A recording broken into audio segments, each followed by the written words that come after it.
Man, what a night, man. What a night. I expected tonight, man, going into tonight, I expected a nice evening of pro wrestling for 1 hour. Never mind SmackDown. But tonight, man, we got nothing but a confusion of nonsense. Massive confusion, a circle jerk of nonsense tonight over CM Punk, the new AEW World Heavyweight Champion.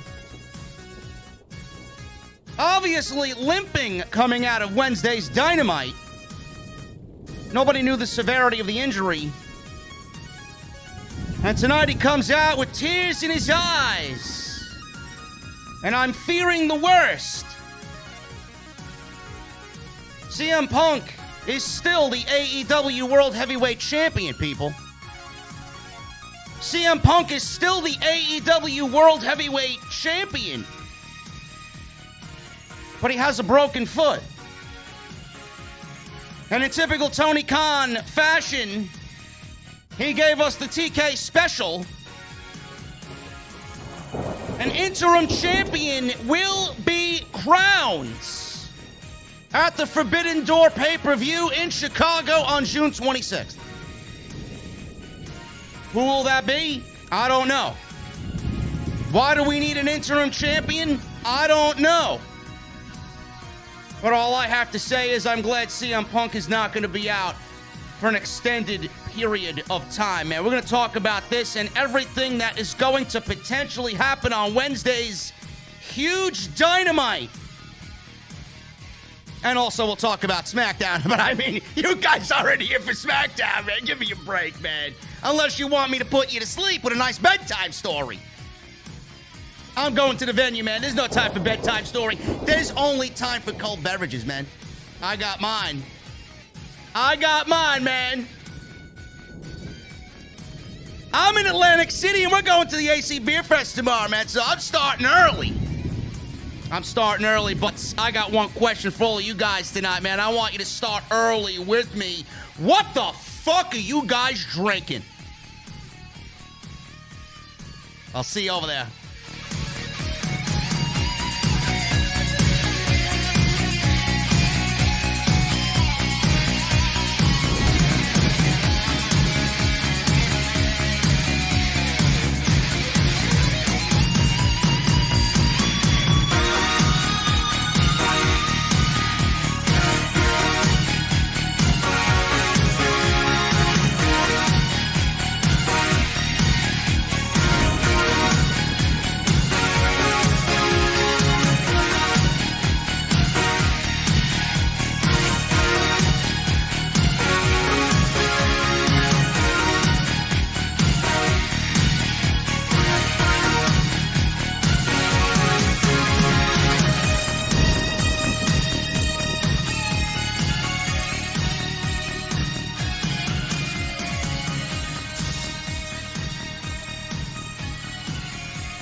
AEW successful?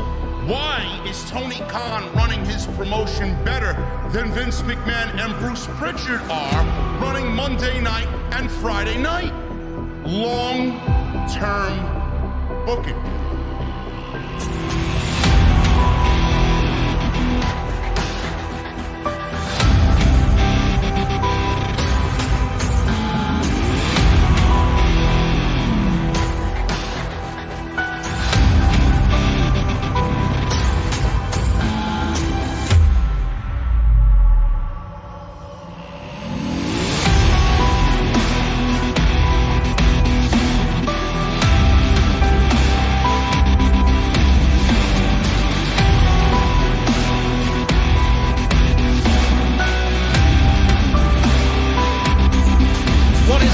Thank you so very much for joining me right here on Off the Script. This is your AEW Rampage and SmackDown post-show for Friday, June 3rd, 2022. I am your host, JD from New York.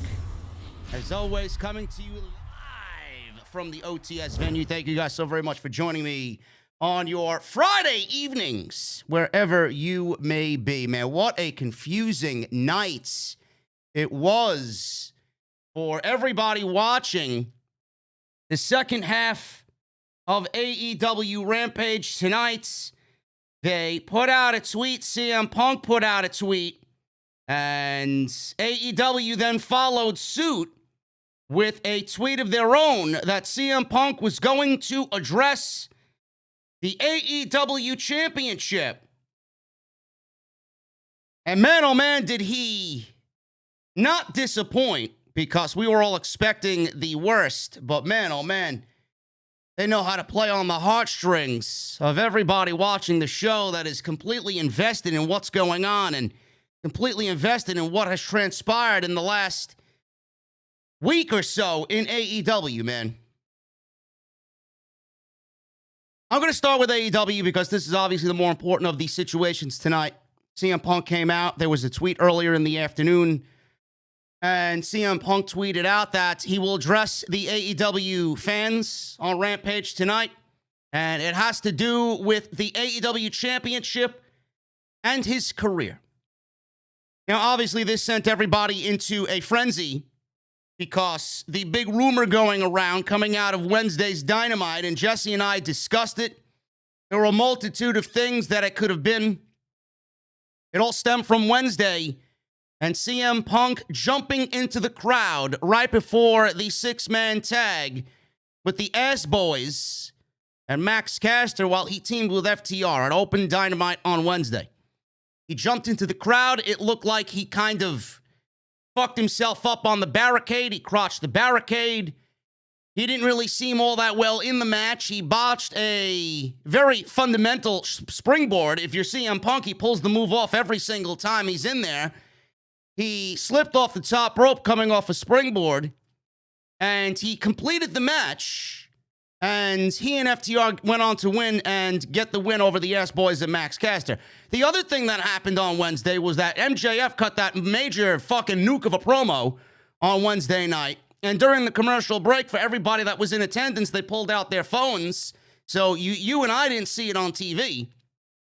CM Punk came out with one boot on, and he supposedly chased down MJF as MJF retreated into the audience. Now, a lot of people from that were claiming, CM Punk came out limping. I didn't really think much of it. I'm like, I hope he didn't fuck himself up on the barricade. Jesse, my partner on Wednesday night, he was sold on the fact that CM Punk fucked himself up on the barricade, jumping into the crowd. He ended up being correct. I kind of believed him in that moment, but I didn't want to really believe that he was hurt. People said he came out limping on Wednesday, and I kind of played it off. I'm like, it's nothing. He probably bruised himself, blah, blah, blah, yada, yada, yada. And then we get to Friday. Rampage was live tonight. I didn't even realize it was live until last night. I'm like, oh, great, a live Rampage, great. And then CM Punk tweets somewhere around dinner time that he will be addressing the AEW fans on Rampage tonight. And as soon as he came out, he had tears in his eyes. He was all red-eyed, looked like he was just crying. I'm like, Jesus fucking Christ, man. Please don't let this be another Finn Balor situation. Please don't let this be a situation when AEW right now is riding on the hottest angle in the history of the company with MJF that will probably lead him to CM Punk. Please, for the love of God, I hope this isn't going to destroy all of those plans for the summer of Punk 2022. He comes out, obviously crying. I obviously fear the worst at everything that happens, just in general. So I'm like, oh man, this doesn't look good. He's crying. He's crying. At first he came out, he was walking on his own. And I'm like, he's not that bad. He's walking on his own. He walked to the ring, and then I see a close-up of his face. He's crying. I'm like, here we go. Here we go, man. I knew I feared the worst, and the worst was going to be told to all of us. So he gets in the ring, and it looks like he's crying, and he's got tears in his eyes.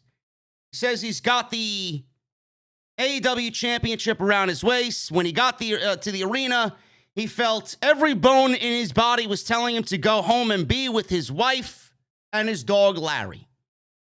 But he felt everyone deserved an explanation. He said he promised he would give his all in AEW until the wheels eventually fell off. Punk said he had good news and bad news, so he asked the crowd, which one do you want first? I'm more of a bad news type of guy first. He says the last thing he wanted to do was let anyone down. He says he has loved every second he's been in the ring. He says it's been a gift that he never thought he'd be able to experience again. So the bad news is that he's injured and he needs surgery. He says a couple of things are broken, but the biggest part that is broken, the biggest thing that is broken is his heart. He says the good news is that the wheels are still there, but they haven't fallen off completely. He says one of them is broken.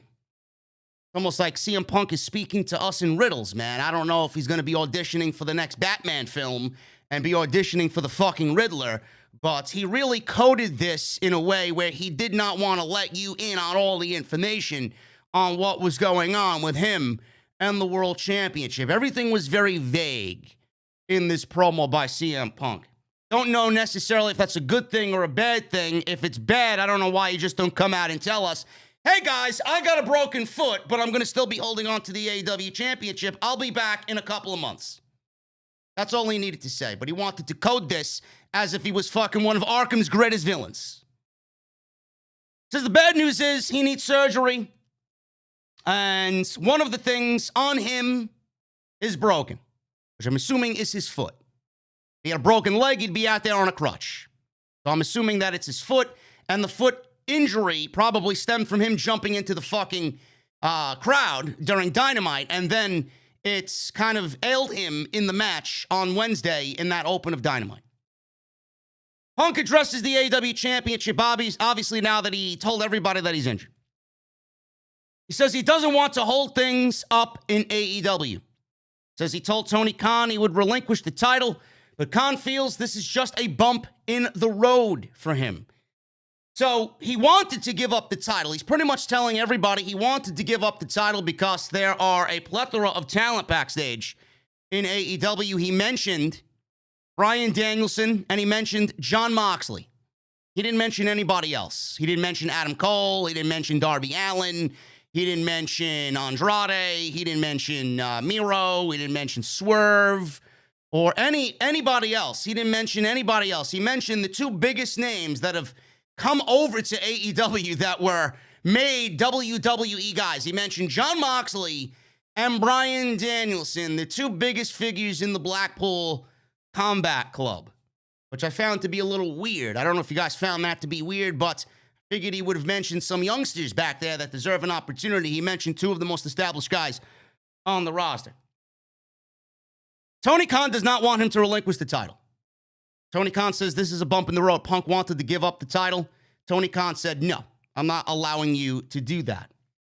Punk says the get back is going to be bigger than the setback. He says he's champion for a reason.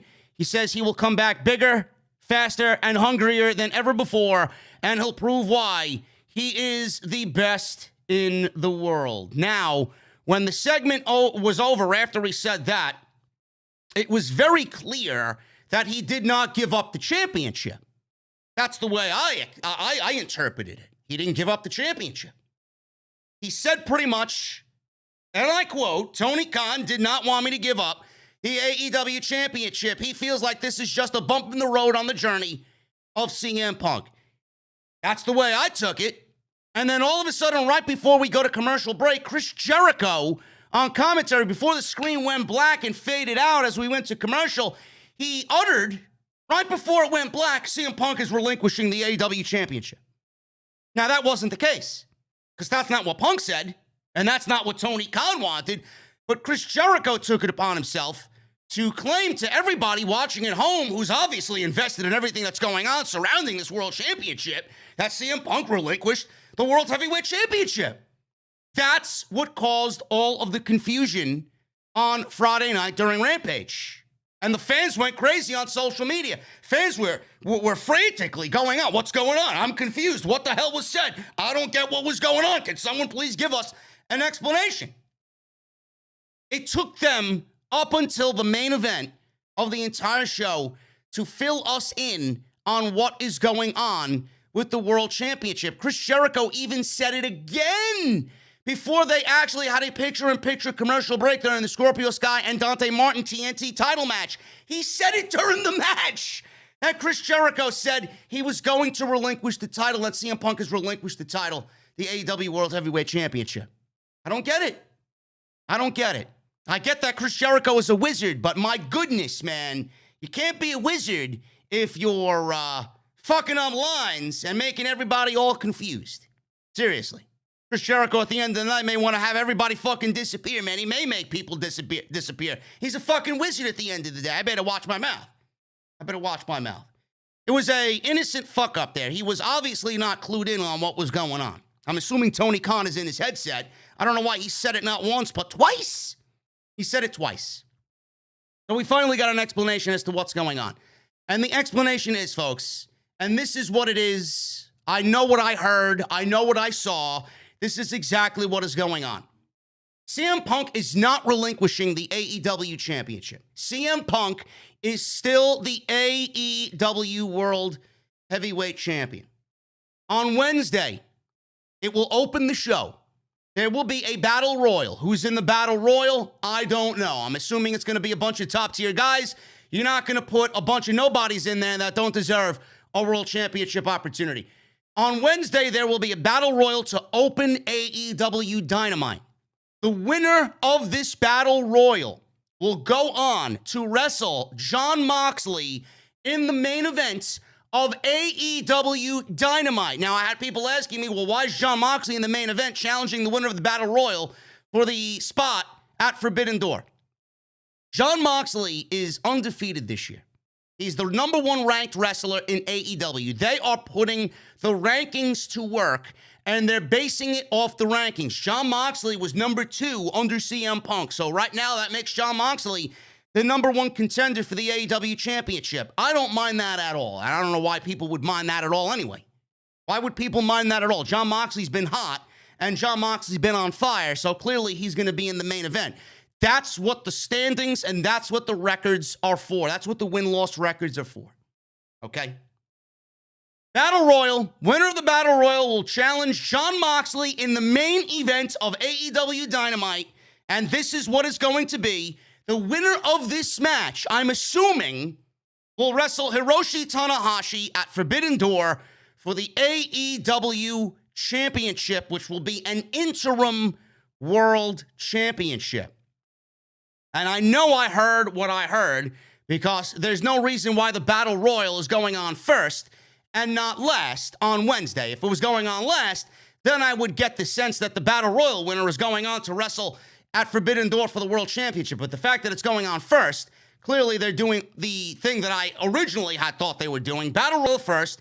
Winner of that Battle Royal will wrestle Jon Moxley on Wednesday in the main event of Dynamite. And the winner of that match will go on to wrestle Hiroshi Tanahashi for the AEW World Heavyweight Championship. Now, we don't know if Tanahashi is going to be in the main event of Forbidden Door for the AEW Championship. I'm assuming this is going to be Tony Khan's way of getting us Jon Moxley versus Hiroshi Tanahashi that's been teased all these times before. It wasn't in the plans for it to happen this year, but clearly things are working out a little bit differently now, and Tony Khan probably is forced to do this match, and that is one hell of a fucking plan B, if you ask me. So if that is the case, I don't know why anybody would be fucking upset about what we're going to get with Jon Moxley and Hiroshi Tanahashi at Forbidden Door, which I think should have been the fucking match from the word go.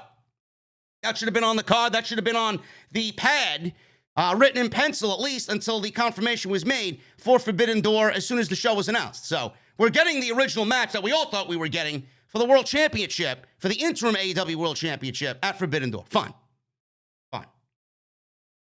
The problem that I have is here, and I don't want to, listen, you know, I've shit on Tony Khan's decisions for a couple of situations where he crowned an interim champion in Sammy Guevara or Cody Rhodes, whoever was the champion when it was an interim champion. He crowned an interim TNT champion, right? Then we had the ladder match with Cody. Sammy was the interim champion. Cody was the original TNT champion. He went away for a fucking week, because he got COVID. Tony Khan gives us the TK special. Interim champion. We're going to crown an interim champion. Cody's got COVID protocol. He'll be back in a week. And they crowned an interim champion at Sammy Guevara. That ultimately led to the ladder match. Now, I know why TK did the ladder match, and I know why he did the interim champion. Obviously, TK is an old school mind. He wanted to do the ladder match with Sammy and Cody, and he probably took a beautiful page out of the HBK and Scott Hall playbook for the ladder match that they had at WrestleMania 10 and then again at SummerSlam not too long after that. So I don't mind that they did it. It just didn't make sense to do an interim champion in 1 week, okay? Then he did the same thing with Deonna Purrazzo.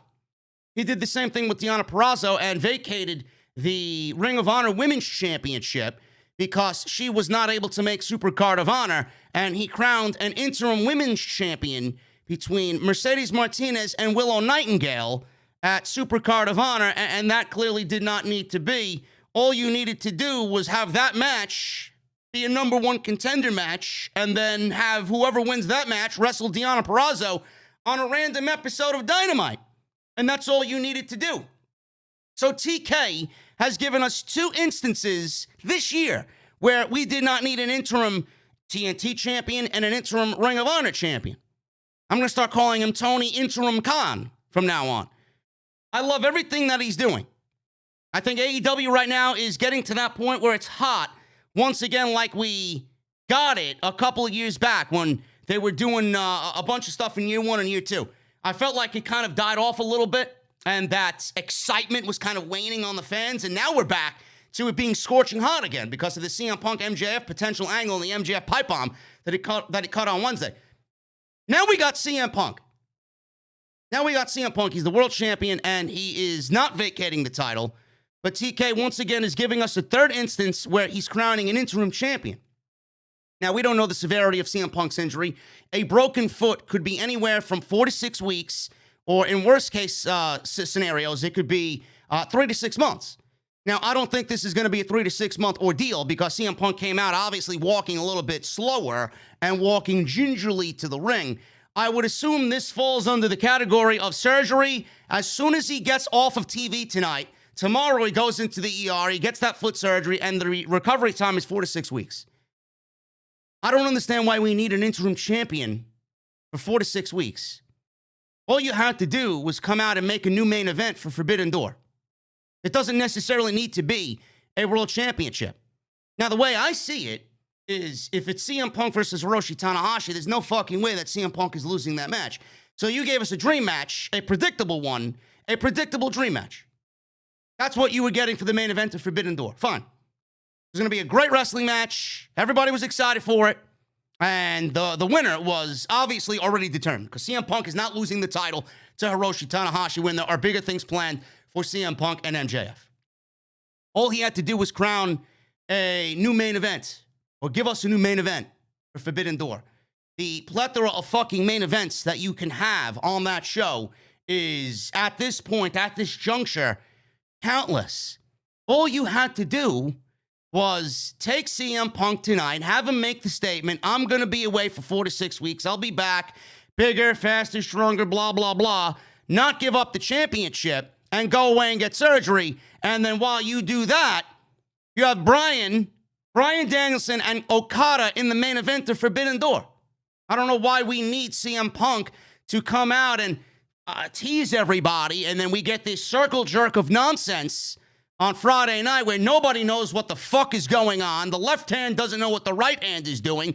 Fans are fucking invested as fuck right now in everything that's going on, and everybody's frantically trying to find answers. Nobody knows if CM Punk is the champion or not.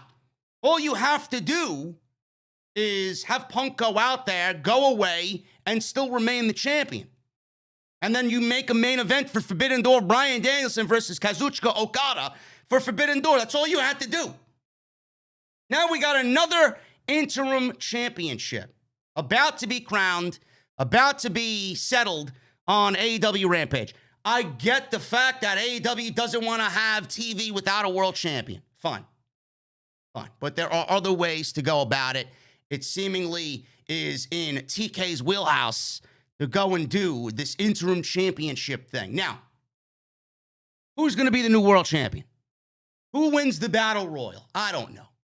I don't know who's in the battle royal. I don't know who should win the battle royal. It all depends. It all depends on what is going on for Forbidden Door. Clearly, Tanahashi's going to be in the main event. I don't know why he wouldn't be after he came out signaling he wants the AEW World Championship. I know what I saw. I know what else everybody saw. So clearly he wants the AEW Championship. You already announced him to be in the main event, so I'm assuming he's going to be in the main event. Moxley versus Tanahashi is a fine main event for Forbidden Door. It's not the main event that everybody wants, but I don't know why anybody would be complaining about a plan B as great as that. Moxley's going to be the new AEW World Champion. Fine. I don't think there's a better candidate for that. He'll be the first two-time AEW World Champion. Fine. What do we do here? Who wins the Battle Royal? Who gets Moxley in the main event of Dynamite? I could think of a couple of people right off the top. I could see Bryan Danielson winning the fucking Battle Royal, and we get Bryan Danielson versus Jon Moxley. That match was supposed to be booked, I believe, for the Full Gear Championship Elimination Tournament. I do believe that's where they were headed for that. So I could see Bryan Danielson and Jon Moxley in the main event of AEW Dynamite, and they battle it out for who is the rightful number one contender for the AEW Championship. I don't have a problem with that. I mean, I don't know why you guys would have a problem with that at all. So that's number one in my book. Bryan Danielson winning the Battle Royal. It could be Wardlow. Wardlow could win the Battle Royal, and Wardlow can continue his hot streak, because I have a fucking problem with Wardlow right now and what AEW and Tony Khan did with Wardlow on Wednesday night. MJF absolutely overshadowed everything with what he did on Wednesday, making Wardlow and the match on Sunday night pretty much irrelevant. Wardlow came out and he's fucking right back to what he was doing with Mark Sterling, while MJF is on top of the wrestling fucking world right now. And Wardlow, it almost feels inconsequential with what happened on Sunday night. Wardlow could win the Battle Royal. Wardlow could get Jon Moxley, and Jon Moxley can beat Wardlow in the main event of AEW Dynamite. Well, he goes on to wrestle Tanahashi at Forbidden Door. So we got Bryan and Wardlow. Those are two prime candidates right there. Eddie Kingston could win it. Eddie Kingston could really take that story of him overcoming everything. And Jericho could fuck him out of the match. One of the Blackpool Combat Club guys is going to win. So Jericho could have a problem with Kingston getting a world championship match, and he could take that away from him. That is only going to add fuel to the fire for the Blood and Guts match that's coming up. So we got Bryan, Wardlow, and Eddie Kingston as three prime candidates. What about Adam Cole? Adam Cole could win the Battle Royal. Adam Cole versus Jon Moxley. Take my fucking money. You got Miro. Miro could win the Battle Royal. Miro could wrestle Jon Moxley in the main event of AEW Dynamite. I don't know why anybody would be upset with that. Miro just came back. I don't want to see him lose immediately. But he is a guy that you put in there in the beginning of Dynamite in that Battle Royal that's going to dominate the field. And then you got guys like Andrade. Andrade could get in there, depending on if he's back from his honeymoon with the android. We could see Andrade get the Battle Royal win and him wrestle Jon Moxley, to him go on and wrestle Tanahashi at Forbidden Door. There are plenty of options for Tony Khan. We could see anybody win that Battle Royal. Those are the names that jump off the page immediately. Multiple outlets report that winner of Battle Royal versus Mox at Forbidden Door. No, it is not the fucking case. The winner of the Battle Royal will wrestle Jon Moxley in the main event of Dynamite. It's not rocket science, folks. It's not rocket science. There's a reason why the Battle Royal was stated will start Dynamite.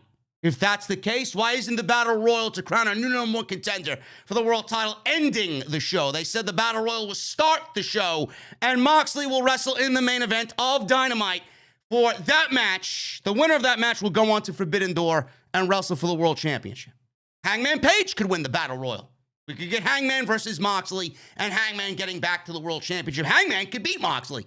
Hangman could beat Moxley, and Jericho could fuck Moxley out of the match, and we get Hangman versus Tanahashi, and we just get Hangman getting the interim championship back, and then him losing to Punk again. I don't know why you would want Hangman to lose to Punk twice. but it's also there as well. Anybody could win this thing. Anybody could win this thing. That is what's going on with the AEW World Championship. Check Twitter, JD. Let me check. Everybody wants me to check Twitter. Let me check Twitter. I don't know why everybody's making a big deal about this. Let me see. AEW. What do they say?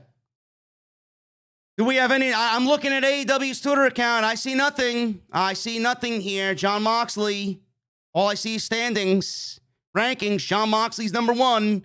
CM Punk is still the world champion. They wouldn't tweet it out if CM Punk was not the world champion. Wardlow, Hangman, Cole, Jay Lethal. Those are the top 5 right now. I don't know why I'm checking Twitter. What am I looking for? What am I looking for here? I don't understand it. Guys, what am I looking for? I told you exactly what's going to happen. Here's what we know, says Matt Ment Podcast. CM Punk is injured. He will need surgery. He wanted to give up the title, but TK said no. On Dynamite, a Battle Royal will determine a contender for Moxley in the main event of Dynamite. The winner goes to Forbidden Door to compete for the Interim Championship. Exactly what I stated. Exactly what I stated. I don't know why you guys are making it more than it really is. It is very, very simple. It is very simple. Moxley in the main event of Dynamite. The winner of the Battle Royal gets Jon Moxley.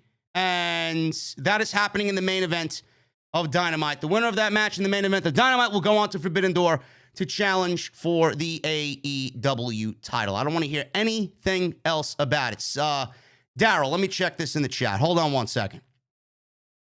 Battle Royal will face the winner. Battle Royal will face the Jon Moxley for a shot at the Interim World Championship. An interim world champion will be crowned at Forbidden Door due to an injury to CM Punk. Exactly. I don't know why. That's exactly what it is. Again, the Battle Royal winner will challenge Jon Moxley in the main event of Dynamite. The winner of that match goes on to Forbidden Door to wrestle Hiroshi Tanahashi for the World Championship. Simple. I don't want to talk about it anymore. That is it. That is it. Anyway. Again, I feel the same way as a lot of my friends do. I got a couple of texts, interim title, why? I think it's lame. I don't think they need to go this route. A foot injury is only 4 to 6 weeks. It's the TK special, man. I get it. I get he doesn't want a world champion to be injured and be away from television with the world championship. But if it's 4 to 6 weeks, I don't know why we need to go through the loops and the rings of fire to get all what we got tonight. I don't understand it. There is no Tanahashi. Why isn't there any Tanahashi? I don't know why people are not. Is Tana confirmed to be in the title? I mean, I don't understand why he wouldn't be. I don't understand why Tanahashi. Why would Tanahashi not be in the main event after what we saw on Wednesday with him motioning for the world championship? Why would Tanahashi not be in the main event? Everybody's already writing off what I said. If Tanahashi's not in the main event, I don't know why the fuck Moxley's in the main event then. If Moxley is in the main event of Dynamite to wrestle the winner of the Battle Royal, why is Tanahashi not going to be in the main event for Forbidden Door when that's the match that should already be booked for Forbidden Door? Tanahashi, I'm assuming, will be in the main event because of what we saw on Wednesday. It is what it is. That's what we got. Again, I don't really understand the interim championship thing, but how we go from here, it's all going to circle back to MJF anyway. It's all going to circle back to MJF anyway. And MJF, I reported this on Off the Script Extra earlier in the afternoon. If you guys want to go check that out, it will be on the homepage. Go and check that out. Jon Moxley will be the world champion. Don't know what's going to happen with that, but MJF is not going to factor into the world championship right now anyway, at least for the foreseeable future, because he got pulled from the AEW roster page. He got pulled from AEW Shop. AEW's official Twitter account unfollowed MJF. So he's not going to be factored into anything, and he may be off TV for... Guys, it's not at the fucking Forbidden Door, man. Stop telling me it is at Forbidden Door. The title match is at Forbidden Door. The winner of the Battle Royal will get Moxley at Dynamite to go to Forbidden Door. It's not happening at Forbidden Door. Okay? Jesus fucking Christ. What is so difficult to understand? What is so difficult? Did I speak a different fucking language? My God, man. Anybody that's telling me it's happening at Forbidden Door, get them fuck out. Clearly you just got here. I don't want to talk about it anymore. It's not that difficult. MJF is not factoring into the World Championship because he'll be suspended or he'll be out. They're not going to put him on TV. AEW just posted JD is right. Read slowly, guys. Okay. I don't know why people are telling me I'm fucking wrong in the chat. I'm not wrong. I'm hardly wrong. 9 out of 10 times, I'm right. I know what I saw. Jesus fucking Christ. MJF is not going to factor into the World Championship, okay? Not yet anyway. When Punk is back, then MJF will factor into the World Championship. So that's the big news that happened on AEW tonight on AEW Rampage. They're misreading, bro. Of course they're fucking misreading. Nobody fucking pays attention to me. Like I'm speaking to the fucking wall, man. It's like I'm a teacher in fucking school. Are you paying attention? No, you're not. You're on your fucking phone, and you're looking at the pretty blonde in the front row. Get your mind back on track. Fucking geeks. Anyway. I'm going to talk about the rest of this fucking shit show. Mostly SmackDown. SmackDown was awful tonight, man. My goodness. My goodness. We got SmackDown tonight. We got Ronda Rousey's opponent for, I believe, Hell in a Cell. I don't even know if that's fucking happening. Nobody knows what the fuck is going on tonight. Six-pack challenge. Ronda Rousey's opponent for a future title consideration was crowned tonight. We also got the Usos and Matt Riddle continuing their feud. And I got news on Roman Reigns. I got news on Lacey Evans. I got news on Ricochet and Gunther for the IC title. We got a lot to talk about. Plus, we had probably, potentially, maybe the best opening match in AEW Rampage history. Tonight, the Lucha Brothers versus the Young Bucks, man. Unbelievable match. And then Scorpio Sky defended that TNT title against Dante Martin, and one hell of a debut from Athena tonight. Oh my goodness, man. Did Athena look fucking great tonight? Oh my goodness, man. You guys are crazy. You guys are crazy, man. I appreciate you joining me on this Friday night. We're number one in the community, folks. I'm looking at Fightful. I'm looking at the Salamonster. I'm looking at... Denise, man. I feel so sorry for Denise, man. 170 people, man. We got 25 large in the venue, man. Thank you for making me number one right here on OTS. Follow me on social media, man, at JDfromNY206. That's Twitter and Instagram. Hit that subscribe button down below. Turn on the bell for all notifications. Make sure you guys hit that thumbs up, man. I see 600 likes on the channel. I'm breaking up, JD. I'm not breaking up. The fuck are you talking about? I'm breaking up. Fix your fucking speakers, asshole. Make sure you guys hit that thumbs up, man. I need 1,000 likes minimum on tonight's OTS. Also, go check out today's video, man. Go check out today's OTS Extra. We talked about music is acting up again. Oh, my goodness, man. I forgot I'm in Jersey. Oh, my goodness. I can't play music, guys. I don't know what it is. I can't play music tonight. I can't play music. Apparently, something's happening with OBS on OTS, so I won't play the music. We'll get right into it, man. You guys don't need to hear from me. You guys don't need to hear from me. You guys know the deal. Hit the thumbs up. Make sure you guys get those super chats in, get those memberships in. You guys know the deal. It is what it is, guys. I appreciate all for stopping by right here on OTS. Let's get into SmackDown. Being that I can't play fucking music. I played music in the beginning, right? Played music in the beginning. Nothing happened. When I'm live in the venue, I don't know what the fuck's going on. Anyway, SmackDown. Let's get into it. We got, what the fuck opened the show? What opened the show tonight? We got the New Day. Xavier Woods is back with his King outfit and his trombone. He's out there with Kofi Kingston. They got a big ovation from the local crowd here tonight. They were in Columbus, Ohio, at the Ohio State University campus. So Kofi Kingston was out there with Xavier Woods and his trombone and his royal outfit. Kingston acted surprised and unimpressed when Xavier claimed that they are now, Sheamus's guys, are calling themselves the Brawling Brutes. Kofi made fun of them. That's what they're calling themselves now, the Brawling Brutes? Give me a break. So Xavier introduced Drew McIntyre, and Drew McIntyre came out. He thanked them for getting them back on track last week in a 6-man tag team match that should have ended it all. That's all you needed to do, man. Just end it last week, okay? McIntyre came out with his sword. He said, "The fans, we are loud tonight, I see." Special shout out to someone watching at home. And the New Day did the whoo. He said, "Somebody named Big E." Says he knows what it's like to be sitting at home all alone thinking people have forgotten about him. To the Big E chant that was about to break out will show that nobody has forgotten about Big E. He says until Big E comes back, they can count on Big D. Yes, this was a line that somebody wrote on a piece of paper for Drew McIntyre to go out there and say, nobody will forget about Big E. So until then, until he comes back, you guys can count on Big D.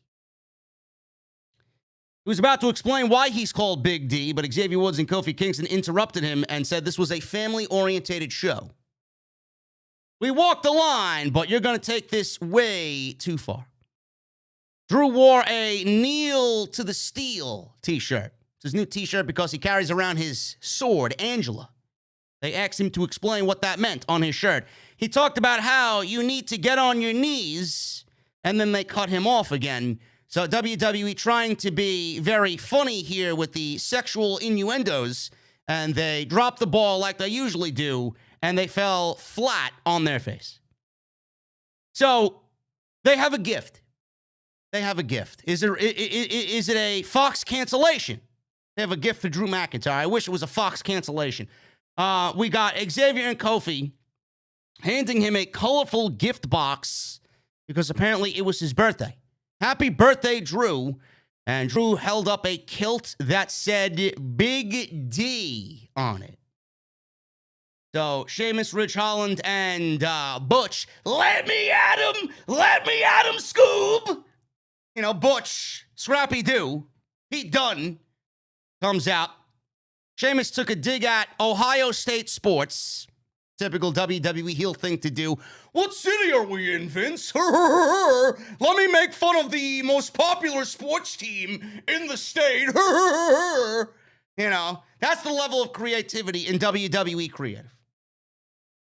Sheamus talked about what they'll do to them next time they fight. Next time? Like the 16 fucking times we've seen already. Isn't enough, right?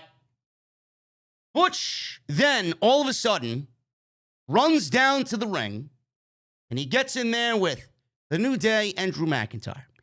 They take care of him, and they dispatch of him quickly. They throw him over the top rope, and we go to commercial break. We come back from commercial break, and I swear to God, folks, I swear on my grandfather's fucking tomb at St. Raymond's fucking cemetery in the Bronx, I swear on his fucking tomb that we got another 6-man tag team match on SmackDown between the Brawling Brutes, the New Day, and Drew McIntyre. Legitimately, we got this match last week in the main event, and WWE is so riddled with roster problems that they don't know what else to do. They don't know what else to do. And I saw this tweet from WrestleVotes today, and I'm going to throw it up on the screen right now. Man, I look good. Look at me, man. Yeah. Here's the tweet. As of last check, around 4 p.m. today, no Usos tag team title or Ricochet IC title will be added to the Hell in a Cell card. Good news, though, however.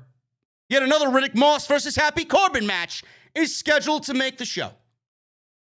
This was a retweet of a previous tweet that WrestleVotes put out there on Friday afternoon. The original tweet said, and I quote, "The lack of SmackDown matches currently advertised for this weekend's Hell in a Cell event speaks volumes. It's an indictment on the roster," a source says.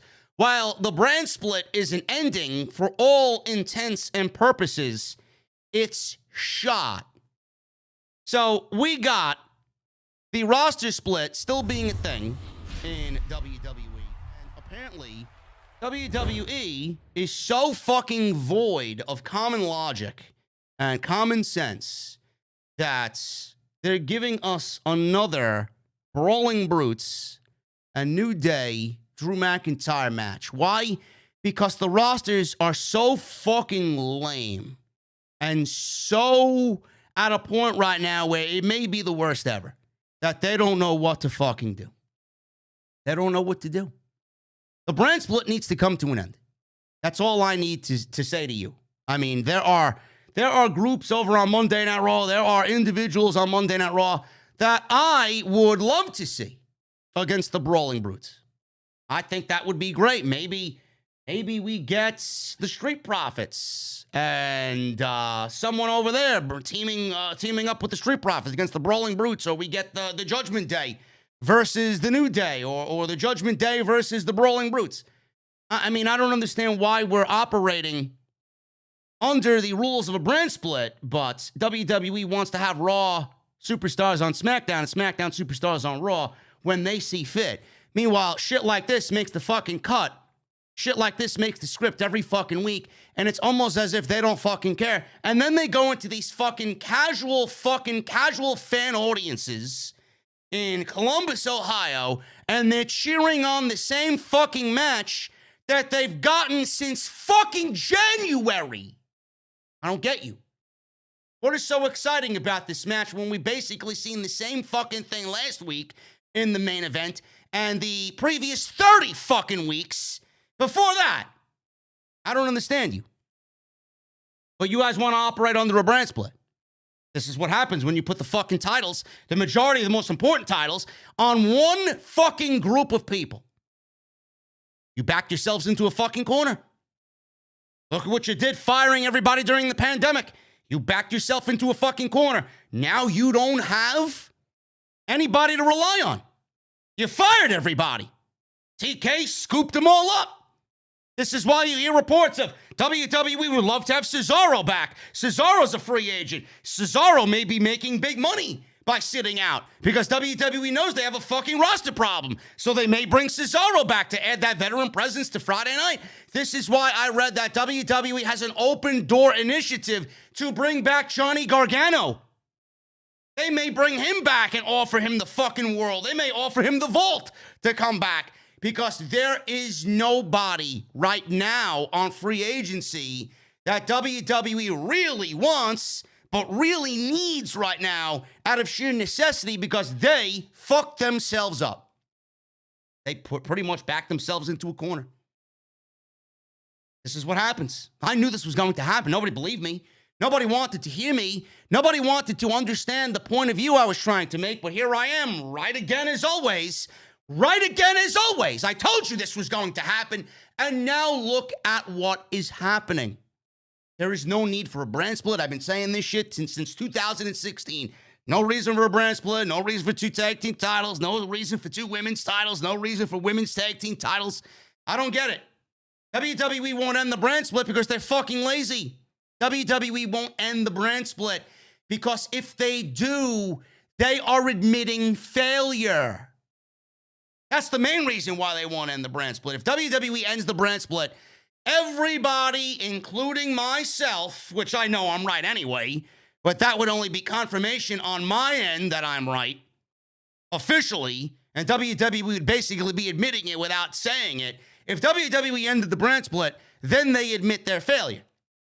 So they're going to operate under brand split rules to make sure that you understand that, yeah, the brand split's still in effect, but we're WWE. We can do whatever we want. Meanwhile, none of it makes sense. And SmackDown has no fucking roster. That's why we got Humberto versus Jinder Mahal tonight with Shanky dancing like a fucking clown out there.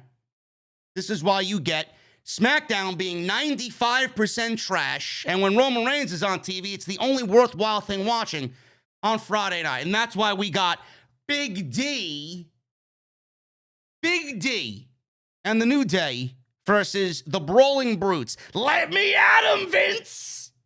Scoob! Give me a fucking break. Shit is so trash. Who won?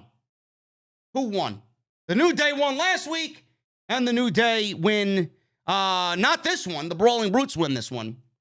After the break, Kofi and Shin, we got a commercial, but I don't know why I'm going over this. Do you fucking care? Do you honestly give a shit about this fucking match, to be honest with you? I know you don't. So anyway, we go to commercial break. And after the break, Kofi Kingston and Sheamus were down in the middle of the ring. Both guys tagged out. And Drew McIntyre comes on in. He delivered a neck breaker and then kipped up to Ridge Holland. And we got all these guys brawling at ringside. Butch charged at Xavier within the ring. Xavier ducked and rolled Butch up for a 2 count. Sheamus leapt onto the ring apron. Butch is fucking out there with Xavier. Xavier turned and took a swing at Sheamus.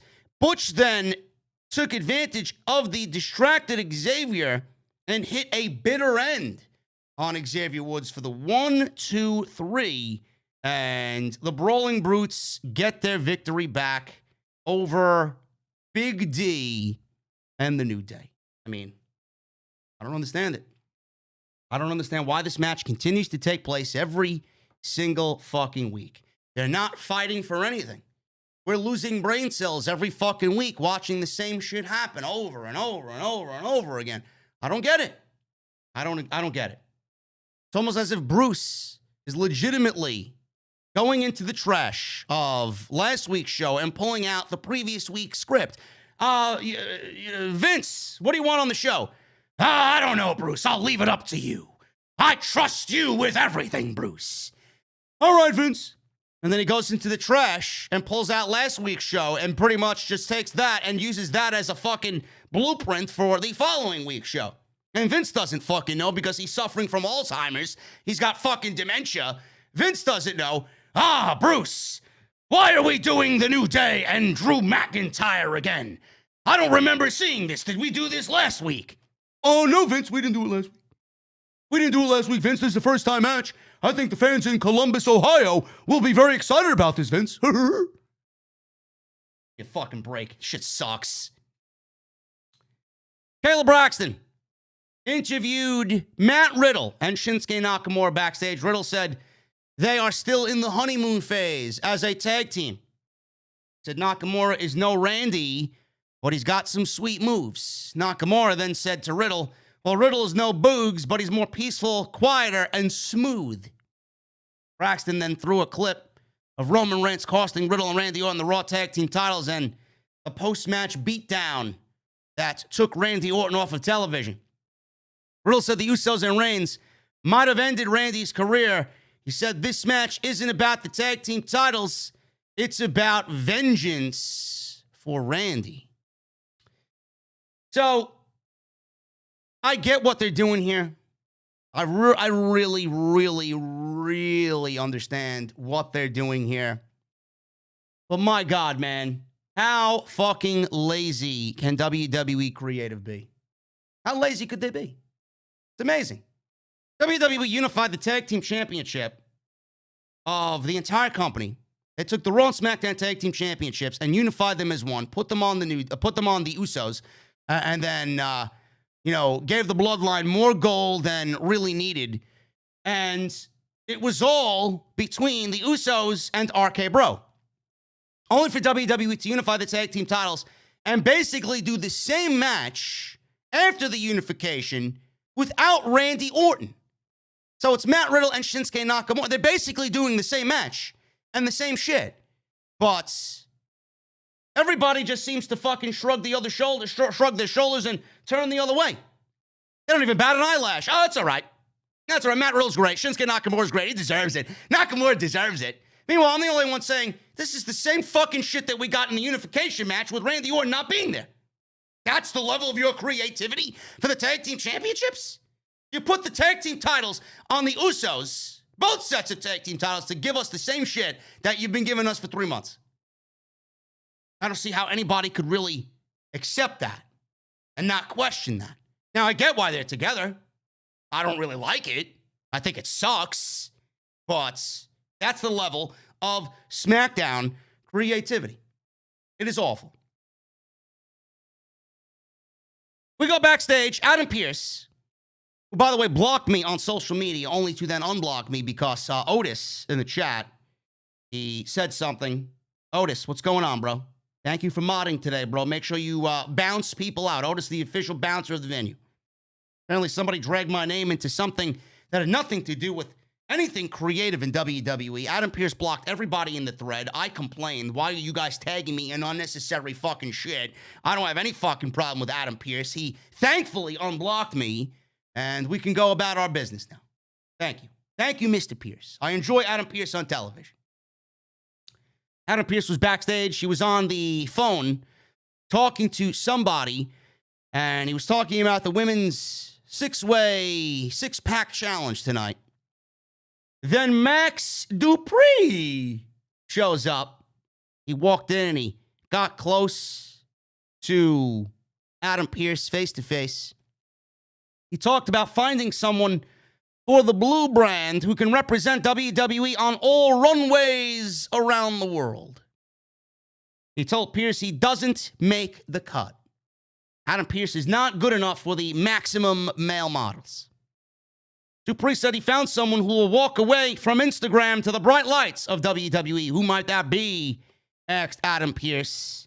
Max Dupri then said we'll have to wait like the rest of the world as I unveil this name next week on SmackDown. McAfee then yelled, I can't wait. I can't wait. Who's going to join the maximum male models?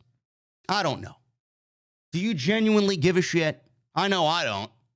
Who's going to join the maximum male models with L.A. Knight? Who? I don't know.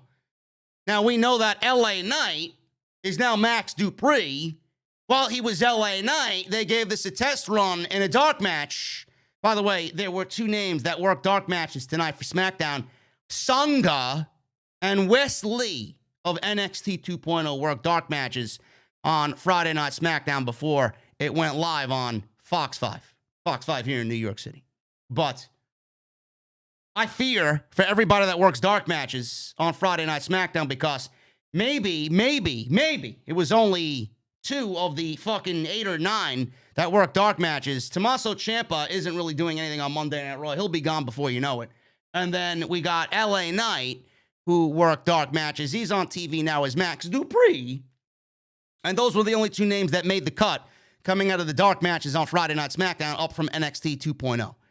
Now, Sangha is basically the Indian version of Braun Strowman, and Wes Lee is way too small and way too indie for WWE to do anything with him on the main roster. This is just their way.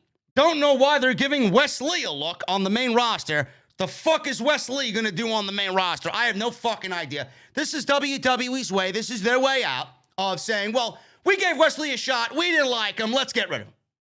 And they'll end up cutting him because, to be honest with you, what the fuck is Wes Lee without Nash Carter? What is MSK separate? That's what they're doing. And then Sangha, I mean, I don't know what the fuck you do with Sangha. I don't think we need another, I don't think we need another one of them on the main roster, even though he looks like and dresses like Braun Strowman, but he's the Indian version of such. I don't think we need any more big men on the main roster. I think Omos has made us nauseous enough to not want to see any big men on the main roster.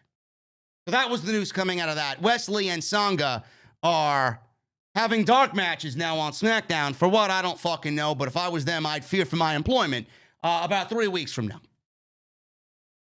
Who's going to join Max Dupri, man? I have no fucking idea. L.A. Knight, before he got turned into Max Dupri, he had Dio Madden or Mace show up as one of the possible maximum male models, and then there was a rumor that Mansoor was going to join the maximum male models. I mean, do you see either one of those guys becoming a maximum male model and getting a push for L.A. Knight?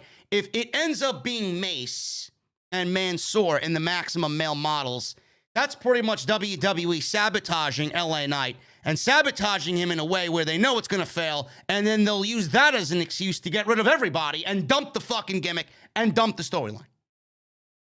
I don't know who it's going to be. It better be fucking somebody. It better be somebody who is worth LA Knight's time. There really isn't many right now. Unless WWE wants to call up somebody from NXT. I don't know who the fuck that could be. I don't really see anybody on the men's side that would really join Maximum Male Models. Maybe Pretty Deadly, who are the NXT Tag Team Champions for now, who probably will end up losing those titles to the Creed Brothers on Saturday during TakeOver. Fucking Christ. I'm sorry. I'm sorry. Wherever you are, Moro, I'm sorry. It's not TakeOver. NXT in your house. God, do I miss Moro. Holy shit. Maybe Pretty Deadly. It won't be them, but they obviously fit the gimmick.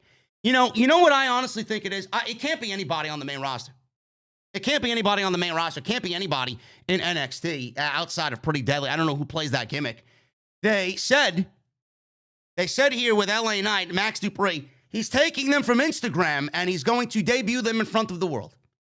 I swear to God, from my mouth to God's ears, I hope to God they bring back Tyler Breeze, and I hope to God they give him Prince Pretty, and I hope that Tyler Breeze, as Prince Pretty, is back on WWE television. They give him a run to do whatever the fuck he's got to do, and they give him a run in the Maximum Male Models because his gimmick fit, and they let him go because Tyler Breeze is an incredible professional wrestler. That's the only man in my eyes right now that has a gimmick that fits Max Dupri and the Maximum Male Models 100%. Or maybe it's Cesaro. Maybe it's Cesaro. Maybe this is WWE's way to get Cesaro back in the WWE.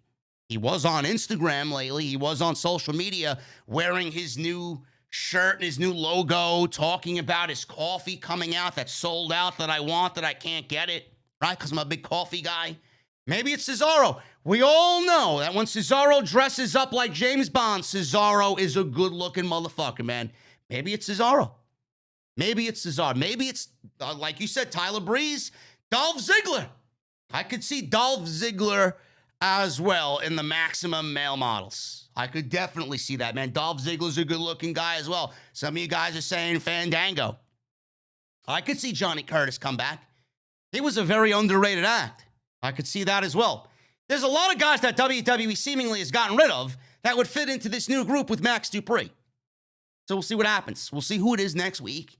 LA Knight, Max Dupri, has teased that he's going to unveil this person next week, and maybe something comes of it that we all can really sit here and say, well, that's a good idea. I like it. Because right now I don't have any faith in WWE at all. Los Lotharios. They make their ring entrance. They got the kiss cam. One of the most cringiest things on WWE television. I think Angel Garza is great. I do. I think Humberto is great. I think they're both solid professional wrestlers. I think they're stuck with a shit gimmick that WWE clearly isn't invested in. They got this kiss cam. Humberto seen this overweight slob in the front row, and he kissed her hand and gave her a nice consolation prize because there's no fucking way Humberto was going to kiss that fucking whale sitting front row. Then we got them going over to this blonde who clearly had no interest in either of them kissing her. She went from being very disgusted to almost selling this in the most unnatural, fake way humanly possible. So that's the kiss cam for this week. The kiss cam of losers. So we got Jinder Mahal versus Humberto Carrillo. And this match went 4 minutes. Mahal wins. He beats Humberto.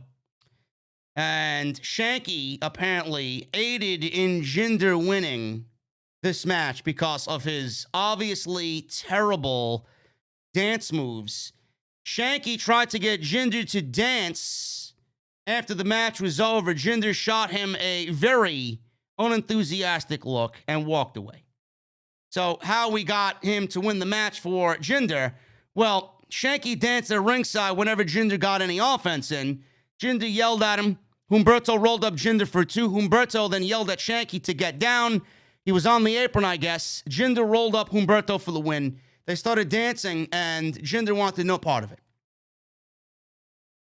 How this makes television, how this makes the final cut, I don't know.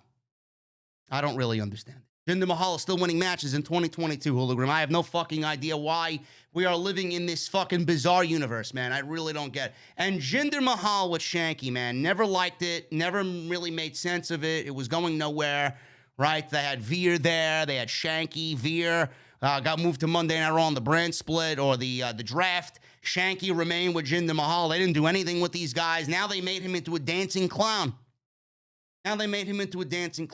He ended up dancing with Samantha Irving as well, the SmackDown ring announcer.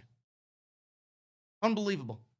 Unbelievable how this shit makes it to television, and then we are told by the fucking incels on social media, why don't you stop watching and why don't you stop being negative, man? They're not catering to you. Give me a fucking break, man. Bad television is bad television. This shit is embarrassing. I would not watch this in front of my own family, and they know and support wholeheartedly what I do. Holy shit. The fuck are we writing television for? 6-year-olds? MJF's cutting fucking nukes on Wednesday, and we got Jinder Mahal and Shanky dancing on Friday night with the fucking ring announcer. Raquel Rodriguez. Smiley Raquel comes out. That time of the day, folks. Friday night with Raquel Gonzalez. Smiling all the way to the ring, man. Shotzi, Aaliyah, Natalya, Shayna Baszler, and Xia Li, right? This is Xia Li's third match since October, since getting drafted to SmackDown. It's great, man. Xia Li, man, what a fucking huge asset to the women's division on Friday night, right? Oh, my goodness. We got a 6-pack challenge here. WWE had the balls to announce a 6-pack challenge. The winner will determine the number 1 contender for Ronda Rousey. I'm sorry. Every time I mention Ronda, I'm sorry, man. I go into a coma. I'm sorry. I'm sorry. Oh my God, Jesse, get me a glass of water, please, man. I need to splash my face, man. I can't talk about Ronda Rousey. Oh my goodness, man. I can't. Every time I mention her, man, I fall asleep, man. I can't mention Ronda anymore. I can't mention Ronda in full name. Otherwise, I may fall asleep. I may fall asleep on live stream, man. I can't do that. I can't do that to you guys. You guys need the proper SmackDown coverage, because I know 99.99999% of you have not watched the show tonight, so I got to keep you up to date. I can't mention Ronda Rousey. I'm sorry. Oh! Sorry, man. I'm trying to keep myself awake over here. Holy shit. You guys think Monday Night Raw's bad? Imagine Ronda coming out on Monday Night Raw, man. We have a double whammy right there. Anyway, WWE had the balls to book this 6-pack challenge. They needed to get their 6-pack challenge in somehow here, right? Yes, Sasha Banks and Naomi, they walked out of the company, right? WWE still wants you to know that Sasha Banks and Naomi are unprofessional, that they walked out of the fucking company. They went over the beginning of the show, and they mentioned the 6-pack challenge. Michael Cole was running down the card for tonight's glorious episode of SmackDown. A can't-miss episode of SmackDown did Michael Cole run down. And we got Pat McAfee talking about the 6-pack challenge. He says, and yeah, this one is actually happening tonight. Like, I get it. I get it. Ronda Rousey, I'm sorry. I stopped myself. Ronda Rousey needs a number 1 contender for the Women's Championship, right? The SmackDown Women's Championship. WWE has a 6-pack challenge, and they want you to know that Sasha and Naomi were supposed to be a part of a 6-pack challenge, so they do whatever they need to do to make sure that you know that they walked away. And they had Pat McAfee say, yeah, and this match is actually happening tonight. I get it. I get it, man. You can't go 1 week. You haven't gone 1 week without mentioning Sasha Banks and Naomi, man. They're enjoying their life, man. They're living their life. Meanwhile, WWE is like a jaded lover, man. Like a jaded ex. They're fucking salty. They're like a fucking ex-lover, man. Salty that Sasha Banks and Naomi have found other interests in life. And they don't give a shit. They don't give a fuck about what you think or what you feel, and they don't give a shit about your pettiness. It's great. It's a great thing to see, man. It's a great thing to see. Now, let me be straight here. Raquel Rodriguez, right? Raquel Rodriguez, smiling all over the place, man. Yeah, my dog died. My dog got run over by a car last week, but I can't help but smile. Yeah, Raquel Rodriguez. Raquel Rodriguez, she lost to Ronda. She lost to Ronda in a non-title match, right? What makes her a contender for the Women's Championship? She lost to the champion. She needs to get to the back of the line, right? We got Shotzi. We got Shotzi Blackheart in this match, man. I'd love for someone to tell me what Shotzi's done, man. Holy shit. The amount of green hair dye she's probably went through in the last 6 months. Seriously, man, that's all she's done. That's all she's done. She's sitting in catering every fucking week, eating the blueberry muffins that Dana Brooke nicely preps in the bakery and puts on the table, nicely fucking arranged, and presentation is nice. That's all she does. That's all she does. Sitting and catering along with Aaliyah, right? They lock themselves in the fucking locker room away from everybody while they steal and confiscate all the chocolate chip cookies that comes out of Dana's bakery, man. Then we got Natalya. Man. Natalya is a fantastic professional wrestler. But Jesus fucking Christ, man. I'd rather watch a 1 hour straight block of great Khali matches from start to finish than watch Natalya wrestle on Friday Night SmackDown. Fucking boring. With a capital BORINGGGZZZZZ is Natalya. And then we got Xia Li. What has she done on Friday Night SmackDown, man? She goes from wanting to be the protector to saying, fuck everybody, I'm only looking out for myself. Then they teased with something that they did on social media, the return of Zion fucking, whatever the fuck her name is, Tian Shaw. I mean, give me a fucking break with this bullshit, man. Xia Li, man, you're better off just fucking going and playing your Chung-Li cosplay somewhere else. They don't give a shit about you at all. The only one in this match I give a remote shit about is Shayna Baszler. The only one I give a shit about here, man. And the one woman I would love to see win this match, because that's the only thing that makes sense for Ronda Rousey.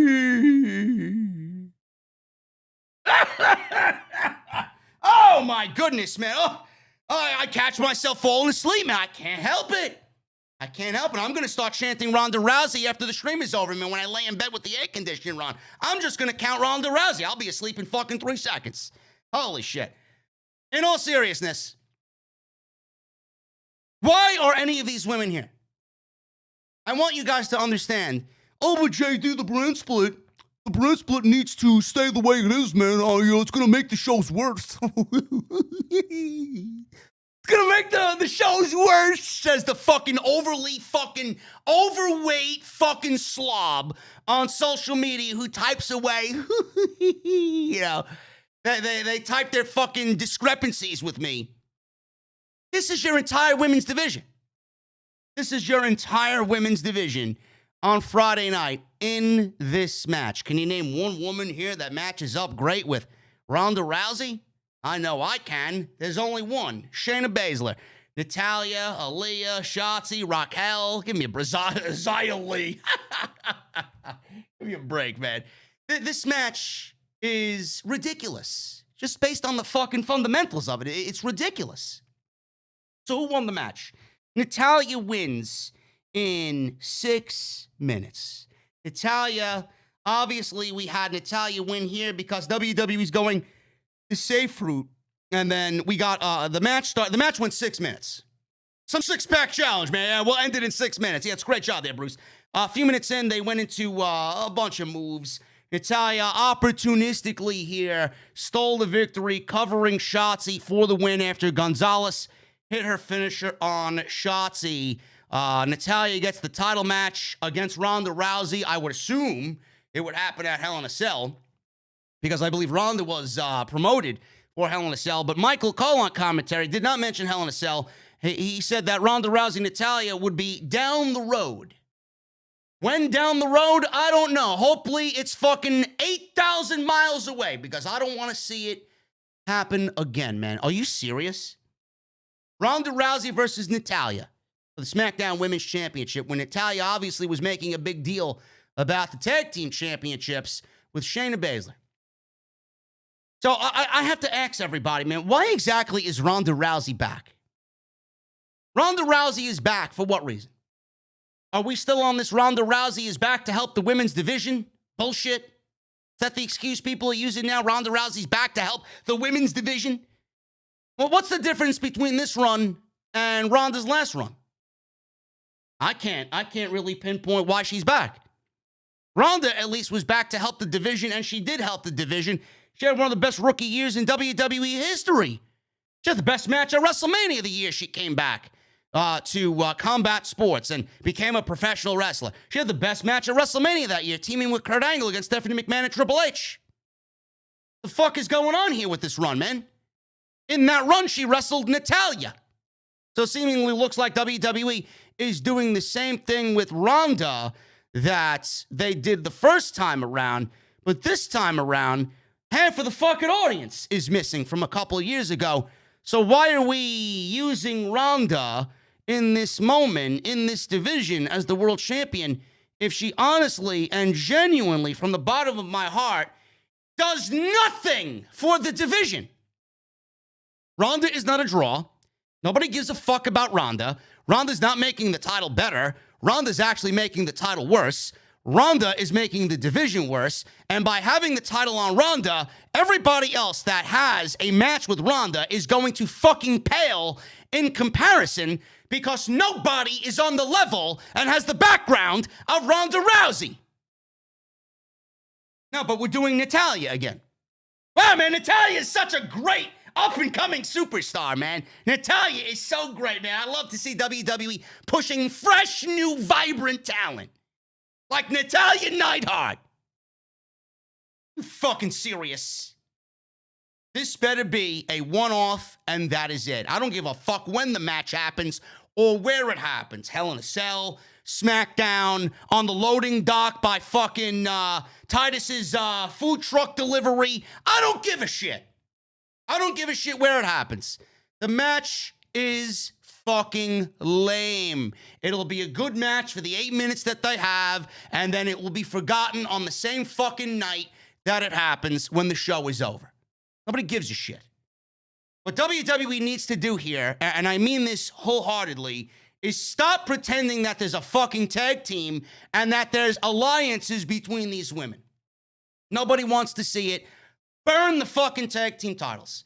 What they need to do here is if they want to have anything remotely salvageable here with Ronda Rousey's run, what they need to do is, and she's in her 40s, she's not really in the age demographic that WWE wants to push somebody. It's too late for that. They had the opportunity to do that coming off of Triple H's brilliant booking of her, but they fucking dropped the ball and paired her with Nia Jax. Shayna Baszler. Shayna Baszler needs to remove herself from the Natty situation. Shayna Baszler needs to go back to wearing the black leather jacket and looking like she's about to fucking crush balls, and she needs to come out looking like she's gonna split some fucking skulls and shed blood all over the women's division. We need that Shayna Baszler back. We need badass Shayna Baszler back. If we're not gonna turn Ronda Rousey into a heel, Ronda Rousey obviously is going to be the babyface. Shayna Baszler be the heel. This is the only fucking thing that makes sense. I'm not saying for Shayna to take the title off of Ronda. All I'm asking is for Shayna Baszler to rough up Ronda Rousey here and there, man, and assert her dominance over her legit best friend and stablemate. That's what we want to see. It's legitimately the only thing that makes sense. If you're not bringing Bayley back, if you're not moving Becky over to SmackDown, there's nothing for Ronda to do in this company. So I ask again, why is she back?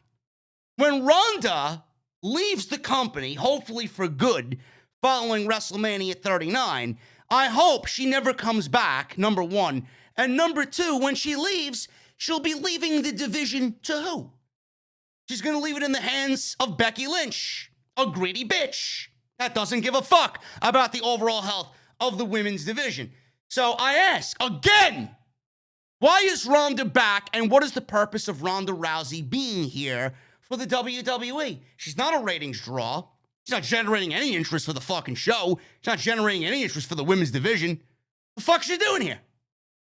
This entire run will pale in comparison to everything that this woman did in year one. By everything you're doing now, you're making a mockery of everything she did in year one. I don't get it. Natalya wins this match. Make sure you guys bring your pillows for when that match occurs, because it'll be the best 8-minute nap you'll ever have in your entire life. Rousey entered the ring, got Natalya's face. Cole said both are submission specialists. Both are also insomnia specialists, man. The cure for insomnia is right within Natalya and Ronda Rousey's grasp. Cole said Rousey wants to be a fighting champion, so she'll have her work cut out for her. We got Madcap Moss. There were rumors going around that Madcap was undergoing a gimmick change. We didn't really get a gimmick change, per se. A gimmick change would mean the overall complete package changed. Madcap remains. All they did was remove the suspenders. So he doesn't look like a comedy geek anymore. So they did this great shot. And I will admit this was a great shot. They had this shot of an ambulance backing up into the arena. And then out comes Madcap through the doors. He's wearing black trunks. And he's standing there very angry looking. And we go to commercial break. It was all business. He had this angry face and he had no suspenders on. So Madcap Moss walked to the ringside area, took a deep breath. He got in the ring. He cut a promo. It was no MJF promo, but he cut a promo. And he says about Corbin, he thought that would be the end of Madcap Moss with what Corbin did. Crowd chanted, "Welcome back to Madcap." He said he was right. He said, that man is gone. So the man who would take his crap and laugh it off is gone. I buried the old Madcap. He called Corbin to the ring. Corbin walked out to ringside. He told Moss that if he is there to beg for his job back, he'll consider it. Moss said the only thing he wants from him is to enter the ring so he can kick his teeth down his throat. Corbin said he'd love to enter the ring and teach him another lesson in humility, but not tonight. He said he'd hate for Moss to throw away his entire career because he's emotional. It's a bad idea. Pierce walked out and said he likes the idea of a match between the both of them, and the crowd obviously was wanting to see Madcap get the best of Baron Corbin. So the match is official. Corbin and Madcap Moss win about 1 minute. Corbin wins via DQ. Corbin grabbed the chair at ringside early. Moss grabbed it from him and jabbed him in the gut with it. And we get a DQ. WWE cannot go 1 week without a fucking DQ ending. And that's what we got here on SmackDown. Moss bashed Corbin with the chair. In the midsection around ringside, he let out a big primal scream. Moss brought the steps into the ring. Officials ran out and separated them before this got a lot worse. Moss, the name doesn't really bother me. Madcap, whatever the case may be, fine. You want to keep Madcap Moss, keep Madcap Moss. He needed to shed the fucking jokes and the gimmick and the suspenders and the fucking theme music and the laughing bullshit. He needed to shed that. I'm glad that they got rid of the majority of that. I don't mind the name staying, but I'm glad that they got rid of the gimmick overall. He looks great.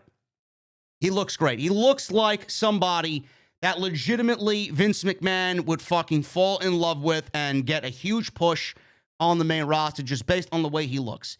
He looks like a great guy. He looks like he's, down to earth, and he looks like somebody that is very humble and would work hard and really go out there and give his everything in anything that they ask of him.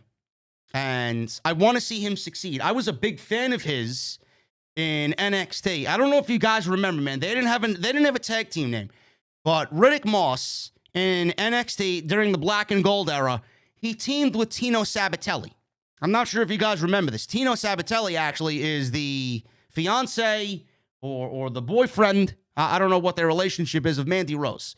So they're an item together, and I still hear his name thrown around every now and then, every so often. And he actually had an interview right before, I believe it was Revolution. I think it was Revolution or sometime after WrestleMania. I think it was around WrestleMania time. And apparently a lot of people thought that he was a rat during his one and only NXT appearance. And I believe Chris Jericho actually called him out because he released spoilers during some AEW Rampage tapings or some Dark tapings or whatever the case may be. And he never made another AEW appearance after that. So Jericho has some huge political pull in AEW. Jericho saw that he never came back again. And Tino Sabatelli, man, let me tell you, not only did he look the part, my goodness, man, Tino looked fucking great. He really did, man. Tino was built like a Greek god. He looked fantastic. I thought that the team of him and Riddick Moss, man, how that failed, I'll never know. I'll never know. He was very injury prone. And then Moss got hurt. He was out for a little bit. But my God, man, they were fucking great. They had the makeup of a great tag team. The only thing they didn't have was a tag team name. So I was a big fan of Riddick Moss back then. And I'm glad that he's getting some level of success here. But this Corbin shit has to end, man. This Corbin shit has to end. We need to get him in something a little bit more digestible. Because I don't think anybody out there loves anything Baron Corbin's doing. In fact, I think Baron Corbin's a channel changer, honestly. But he looks great. They booked this match tonight. It went 1 minute. DQ, Corbin gets a victory. Adam Pearce, he was met by Baron Corbin in the back. And Corbin limped over after the beatdown that Moss gave him and told him that Moss needs to be suspended for what he did. Pearce said, no, I'm not suspending. I'm not suspending Madcap Moss. What you did to him was a lot worse than what he did to you tonight.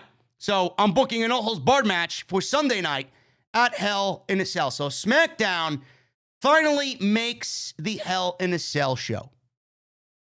They finally have a match booked on the show. One SmackDown match opposing 6 Monday Night Raw matches. I can't stand it. The same shit over and over and over again. But like I said, it's great to see Moss and him dropping the suspenders and the bad jokes. Hopefully they do something with him that's a little bit more substantial. Because God only knows they need some new talent to take the fucking reins, to take the balls, and really run with it. I hope that's Moss. I really do. Lacey Evans. Lacey Evans had a vignette promoting that she will be wrestling on SmackDown next week. Michael Cole called her inspirational. She's anything but inspirational. I wish she would inspirate a lot of people in the unemployment line. Lacey Evans was moved back to SmackDown. You're probably asking, well, JD, didn't you report on something about Lacey Evans moving to Monday Night Raw via one of the dirt sheets? Yes, I did. Yes, I did. I reported that Lacey Evans was moving to Monday Night Raw because she was on Monday Night Raw giving a very cringy, inspirational speech, only to then have her debut nixed and then show up at some NASCAR race, only for that to happen and then move her back to SmackDown. WWE doesn't know what the fuck they're doing with Lacey Evans. Plans have changed again in WWE, and this time it revolves around Lacey Evans again. When Lacey Evans returned to WWE TV several weeks ago, the plan was for her to be slotted as a heel. Then she was moved to Raw, and then they quietly dropped the heel teases. PW Insider reports now again that Lacey Evans is being moved back to SmackDown. Evans was scheduled to return to in-ring action this past Monday on Memorial Day. That would have made sense, but clearly they nixed it. And that never happened, and there was no explanation given for why they axed the segment. Now, I'm not complaining. I just find it very, very typical of WWE to be very hypocritical by calling Sasha Banks and Naomi unprofessional. Meanwhile, they promoted this debut for Lacey Evans a week before it was supposed to take place, only for Memorial Day's Raw to come and then not make any mention of it, drop it with no explanation. So, is Sasha Banks and Naomi unprofessional, Bruce? You seemingly go about doing the same thing and behaving the same way, right? So how was Sasha Banks and Naomi unprofessional when you just went ahead and did the same thing? I don't care. I don't. Lacey Evans should be in the unemployment line, and Lacey Evans, she's already a failure, if you ask me. Nobody is going to give a shit about Lacey Evans. What is going to happen on SmackDown that was not or was going to happen on Monday Night Raw? I don't understand it. Do we have a babyface heel deficiency on Monday Night Raw, Friday Night SmackDown? What's the reason? What's the reason? How many heels we got on the SmackDown side? We got Natalya, we got Shayna, we got Shotzi, and that's pretty much it. We got 3 heels, right? Then we got Raquel Gonzalez, babyface. We got Xia Li, babyface. Aaliyah, babyface. And then we got Lacey Evans, babyface. So the babyfaces outweigh the heels here. Great. There's no plan for her on Raw. There's no plan for her on SmackDown. Why is she even here? Why is she even here? Nobody gives a flying fuck about Lacey Evans. Nobody did. Nobody will. Nobody will ever. Give me a break. So moving on with the rest of this shit show on SmackDown. Gunther. He's getting an Intercontinental Championship match against the one and only Ricochet. Got a soundbite airing with Ricochet saying Gunther will learn to respect his abilities on his so-called sacred mat, and he will keep the belt over his shoulder. Oh, Ricochet, man, you're a fucking comedian, man. Yeah, I hope you have some cold beverages on ice for after that match is over, man. You better get the massage table ready, and you better get your girlfriend to fucking really lick your wounds there, bro. You ain't walking out with the Intercontinental Championship at all if you're in a match with Gunther, the ring general. There's no way this is happening at all. No way. Gunther said he's going to take the Intercontinental Championship and bring honor and prestige back to said championship. Now, I love that the match is happening. Don't get me wrong. I love that the match is happening. Do not mistake me when I say I think both Gunther, Walter, and Ricochet are fucking great. Now, the thing is, WWE clearly won't do this match on the pay-per-view, and I don't understand why. SmackDown has no representation outside of Happy Corbin and Madcap Moss at the pay-per-view. Why can't this match be on the pay-per-view for the Intercontinental Championship? The Intercontinental Championship hasn't been defended on pay-per-view since WrestleMania 30, well, what are we in, 38 this year?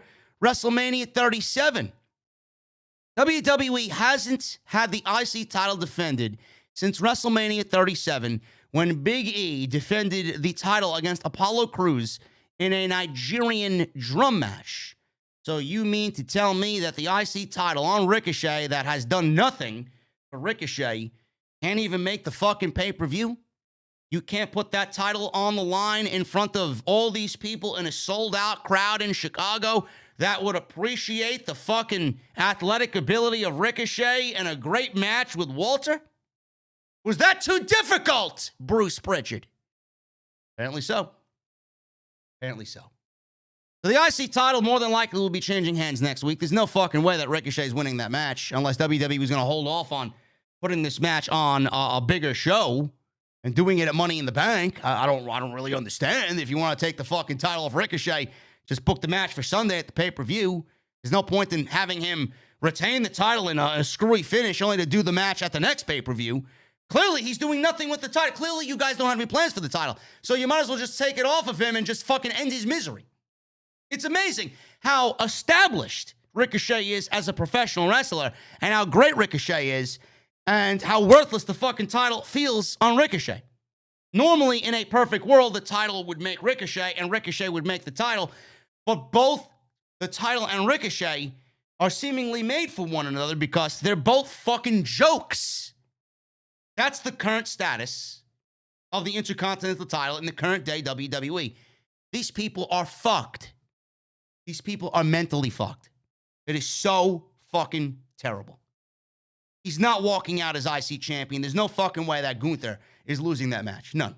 Should be a great match. Don't know why it's happening on SmackDown and not the pay-per-view, but it's going to happen, and Gunther's going to win the Intercontinental title.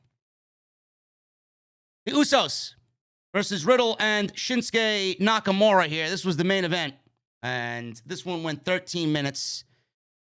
This is the same shit that we saw with Randy Orton, only with Nakamura now involved. I can't stand it. This show sucks. Fucking hate this show. Riddle tagged in after Nakamura was being beaten down. Scored a near fall on Jey Uso. Riddle went for a top rope move, but Jimmy knocked him off the top rope. Jimmy tagged in, scored a near fall after stereo super kicks with Jey. Nakamura broke up a cover, then tossed Jey into the ringside steps on the outside. He went for a running knee, but Jey moved. The Usos then double-teamed Nakamura and kicked his knee. So the trainers come out, and they attended to Nakamura and helped him to the back. The referee threw up the X logo, the X sign. So WWE taking out Nakamura here as they continue the storyline with the Usos taking out everybody that is remotely close to Matt Riddle as he battles the Bloodline. I saw some people claiming on social media, oh, is Nakamura hurt? The referee threw up the X sign. No, WWE is graying the lines of reality. Nakamura is not hurt, and Nakamura is only playing a part in the grander story here between Riddle and the Bloodline. So now he is taken out of the equation. So the trainers take Nakamura away. This is a 2-on-1 handicap match at this point for the tag team title. The Usos had control of Riddle. Riddle made a comeback, a valiant comeback, and this would be the upset of the century, says Michael Cole, if he wins the tag team titles against the Usos 2-on-1. Riddle then hit a draping DDT, so he's channeling his inner Viper. He played to the crowd. He set up an RKO. Riddle went for a top rope RKO at one point, and then all of a sudden, Roman Reigns' music plays. Roman Reigns was not on the show tonight. You can definitely get a sense of how SmackDown is with and without Roman Reigns. The show can ill afford to be without Roman Reigns for any fucking reason. So Roman Reigns' music played, and I'm saying to myself, fucking Christ. I did this lame ending again where somebody's theme music goes off, and nobody knows why it's playing, and the babyface gets distracted, looks around, and then gets pinned 1, 2, 3. So I thought that was going to be the case, and they weren't really going to give you an explanation. Riddle hit the move off the top rope. Roman Reigns' music is still playing, but he got confused at what was going on. He thought it was going to be a 3-on-1. Jey blind tagged in during this RKO top rope sequence. He landed a top rope splash, and the Usos retained the tag team titles. So at the end, Matt Riddle got confused by the theme music playing. They cut to Sami Zayn in the production truck celebrating. It worked! It worked, he says, revealing he was the one who played Roman Reigns' music. Sami joined the Usos then on stage and celebrated. Riddle saw what had happened. He was fuming. He exits the ring. He runs up the stage. He goes after Sami. He starts beating down Sami. The Usos beat down on Matt Riddle, and the referees and officials come out to break up this big melee and pull them all apart. So the Usos actually were very appreciative of Sami Zayn helping them here in this situation. Sami Zayn thought he did a good thing. It worked. And Matt Riddle is seemingly going to continue his quest at getting back and getting revenge on the Bloodline, the Usos, and Roman Reigns. Now, there was a news article that Roman Reigns' next undisputed Universal Heavyweight Championship title defense right now is still undecided.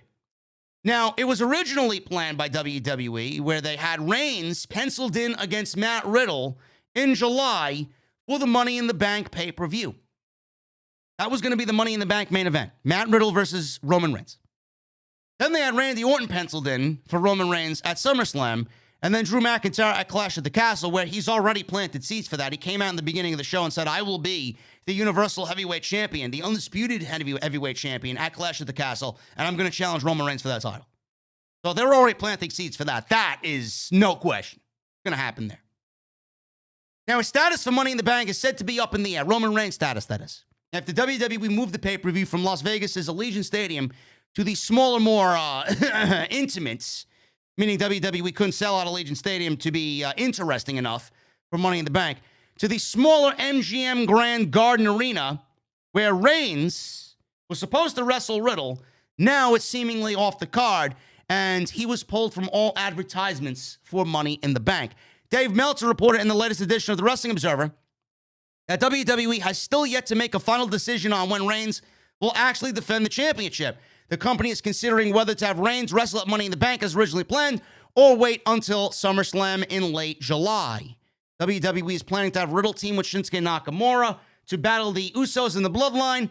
Nakamura, as we saw tonight, got taken out of the equation, and that is not going to be a thing from this point on. So it looks like after the Hell in a Cell pay-per-view, where there will be no tag team title match, we got the tag team title match tonight. I don't know why they didn't do this on Sunday night. There will be Matt Riddle on the build, the start of the build for the Money in the Bank pay-per-view. I do believe that we will end up getting Matt Riddle versus Roman Reigns. Now, I don't know why they pulled Roman Reigns from the advertisements. Maybe new advertisements are being made. Maybe they want to get the advertisements out there for the show as the build is happening. I don't know what's going on with the ticket sales for Money in the Bank. Maybe they feel like they don't need to advertise Roman Reigns because they moved to the MGM Grand, and they might have the show sold out pretty much by moving it to a much smaller venue, 12,000 plus or so. So they may already have the show sold out. So I don't know why they pulled Reigns outside of that reason. Maybe the show's already sold out and they feel like they don't need advertisements for Roman Reigns, and they put somebody else on the show to give them the advertisement. Meanwhile, Reigns is still going to be on the show, but he's not going to be the biggest match of the night. The Money in the Bank matches are. The Money in the Bank matches are the reason for the show. The men's and women's Money in the Bank ladder match. So Roman Reigns is going to wrestle a title match with Matt Riddle. It seemingly looks like where it's going. I don't know why they would not do the match after what we saw the last couple of weeks, right? Matt Riddle need Roman Reigns in the face before the title match, before the unification match with the Usos and RK Bro. Roman Reigns helped the Usos pin Matt Riddle in the title match to get that title into the Bloodline faction. And then they destroyed Matt Riddle and Randy Orton following that match, only for all of this to happen tonight where he seemingly has nobody. And he's now going after the Bloodline on his own. Seemingly, he will end with Roman Reigns at Money in the Bank. It all makes sense. WWE is trying to overcomplicate things, and something like this doesn't need to be overcomplicated. Something like this is very simple. Sometimes it's the simplest things, the most basic of things, that are the best option, so you might as well just stay the course on this. Matt Riddle at Money in the Bank. Randy Orton, that they teased tonight, his career may be over. Randy Orton's career is not over from a fucking pussy-ass attack from the Bloodline on SmackDown. He will be at SummerSlam against Roman Reigns, and Roman Reigns is going to take out Riddle and Randy Orton individually. Then they're going to have their own fucking problems away from the Bloodline, and then Roman Reigns and the Bloodline are going to factor in to whatever's going on with Drew, and they're going to focus their attention on that. It's very simple. I don't know why WWE needs to overcomplicate things here for the World Championship on SmackDown. The simplest way is always best. Stop overthinking it. Just do what needs to be done. If Roman Reigns is not defending the title at Hell in a Cell and hasn't defended the title since he won it from Brock Lesnar in WrestleMania, there should be no fucking way he goes into Money in the Bank not on the show defending that title. No way. You're not having him come out of WrestleMania and then miss 2 pay-per-views and not defend the title.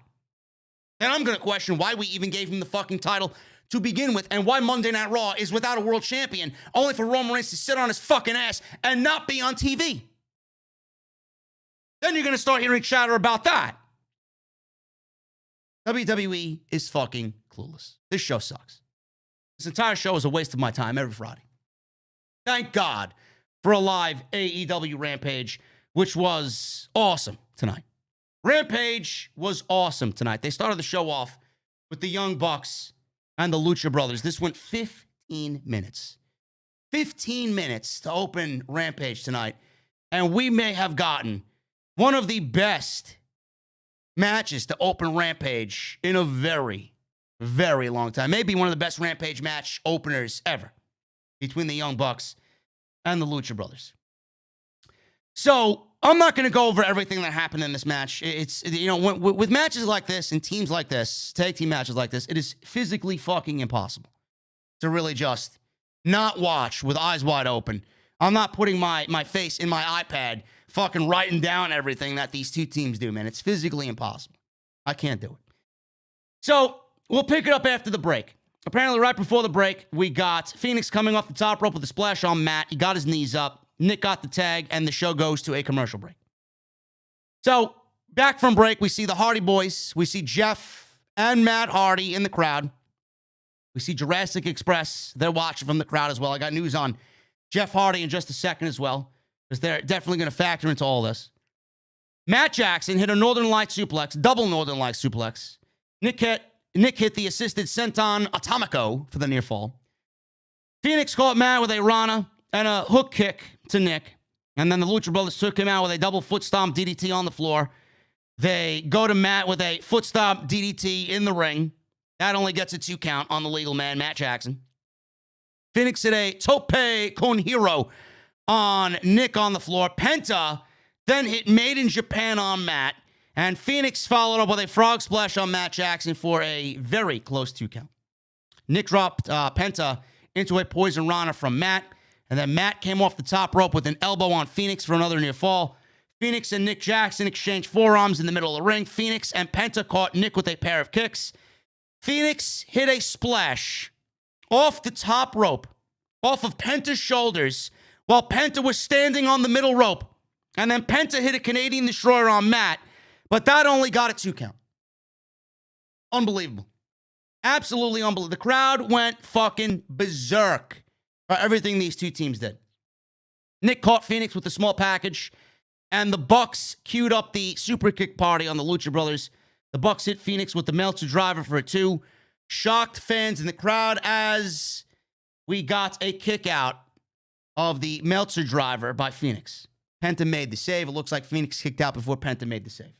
Penta looked like he was a little late on making the save in that, so maybe Phoenix did kick out because he knew Penta was going to be a little late. Penta taunted Matt Jackson after breaking up the cover, so Matt yanked off his mask to an insane amount of heel heat. Now, I love the commentary team on this. They actually said if this was Lucha Rules, if this was in Mexico, this would have been a disqualification. But in America, you can get away with this shit because it's not Mexico. So the Young Bucks, Matt Jackson pulled off Penta's mask and took him out of the match completely because he's not showing his face. So this allowed the super kick party for the Young Bucks on Penta and then the BTE trigger on Phoenix. And that was it. That was it. Easily one of the best matches on Rampage and easily the best match on Rampage since the Andrade and Pac-Man main event that we saw not too long ago that occurred this year on Friday night. This was awesome. This was awesome. I love the Lucha Brothers. I love the Young Bucks. Every time they're in the ring together, they create fucking magic. And I really feel like the Young Bucks are really headed towards that tag team title and taking that tag team title off of Jurassic Express. And I think that's the right way to go about it because the Young Bucks right now, they're starting to gain a lot of momentum, man. They really are starting to gain a lot of momentum. And I could easily see them winning the tag team championships from the current champions, Luchasaurus and Jungle Boy. Now, the Hardys. I think the Hardys are going to factor into this thing as well. Whether or not they win the tag team championship, I don't know. Probably not. Jeff Hardy was injured at the Double or Nothing pay-per-view, and Matt Hardy kind of divulged information on what had happened to Jeff during that match, that tag team match with the Young Bucks on Sunday night at the Double or Nothing pay-per-view.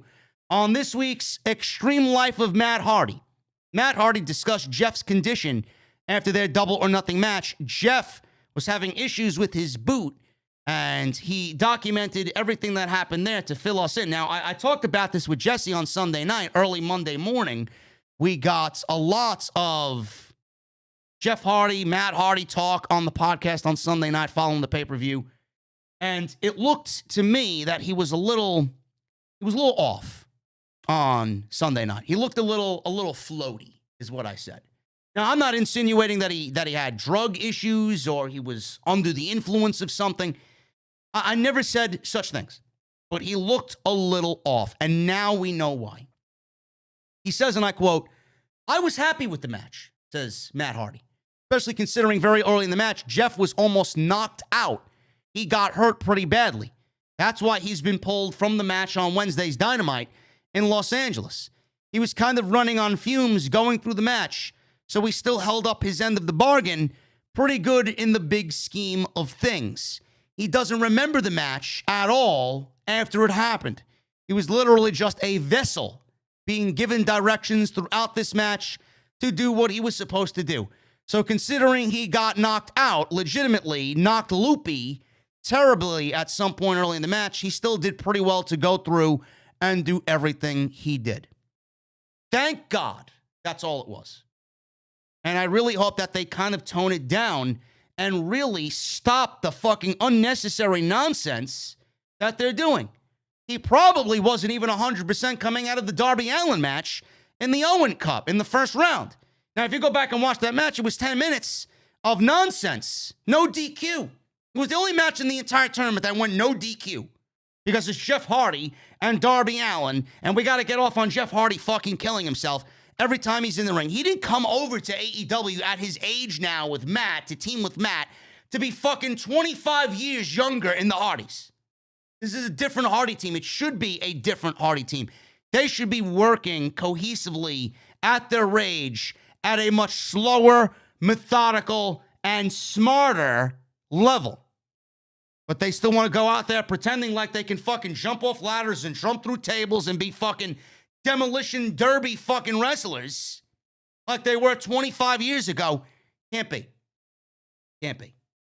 So why would you actively put him through that and then have him off of television when he was one of the biggest free agent signings of the entire year coming on over from WWE? So I don't know when he's going to be right, but he obviously got a concussion. Now, Jeff was having issues with his boot during the match, and he also gives an update on Adam Cole, who was also pulled from Dynamite in that big 10-man tag in Los Angeles on Wednesday. He has his boots that buckle up, and one of his buckles snapped and broke, so he had a pretty rough, hard night. Adam Cole also got injured as well during his match with Samoa Joe, says Matt Hardy, end quote. So that was that. So no under the influence. It's not something that should really be alarming to people. He got knocked out in the match, and that's why he got pulled from Dynamite on Wednesday. Now, that's not the only Matt Hardy situation that I have as far as news. Jeff Hardy, that is. Jeff Hardy news I got as far as his situation. Jeff actually detailed his last days in WWE. He detailed one WWE segment that left him crushed and heartbroken. And a lot of people, when I tell you what it is, a lot of people are going to wonder, obviously, that's the 24/7 title shit is a joke. And all of these wrestlers that are a part of that, they obviously can't say what they feel, but now Jeff is at liberty to tell everybody exactly how he felt and what probably everybody is feeling chasing the 24/7 title. He's been a part of many different storylines and segments in his 20-plus year career.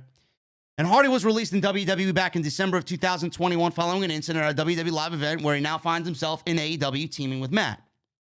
Jeff's final months in WWE saw him be featured on and off, including him being a part of the 24/7 championship scene on one episode of Raw in September. The Hardys both recently appeared on Talk of Jericho, where Jeff discussed how the segment left him feeling crushed about his future. He says this, "I feel bad about saying this because I'm so easy to work with. I'll do pretty much whatever you want. But I was pretty crushed that day. I was like, okay, this is it. I don't know why I'm here. They're really doing this to me. And that is not an arrogant thing to say. I felt ashamed and I shouldn't be doing this. But I did it. And I was like, man, what does this mean?" Matt then comes in and says, "I did one of those too one time before I left. I was running down a hall chasing R-Truth or somebody. You know how these people are viewed. For them to put you in that category, it's just like, come on, man. Jericho then claimed Jeff being involved felt like a slap in the face, to which Jeff agreed, saying, yeah, for sure, it felt that way. It felt a little degrading, for sure.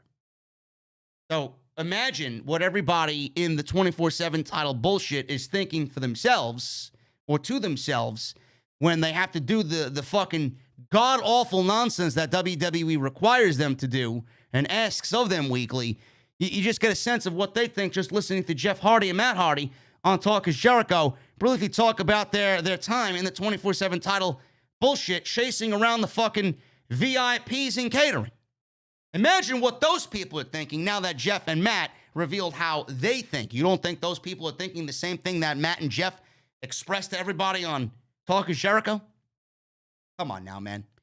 What a fucking joke. WWE basically is fucking Nick Jr.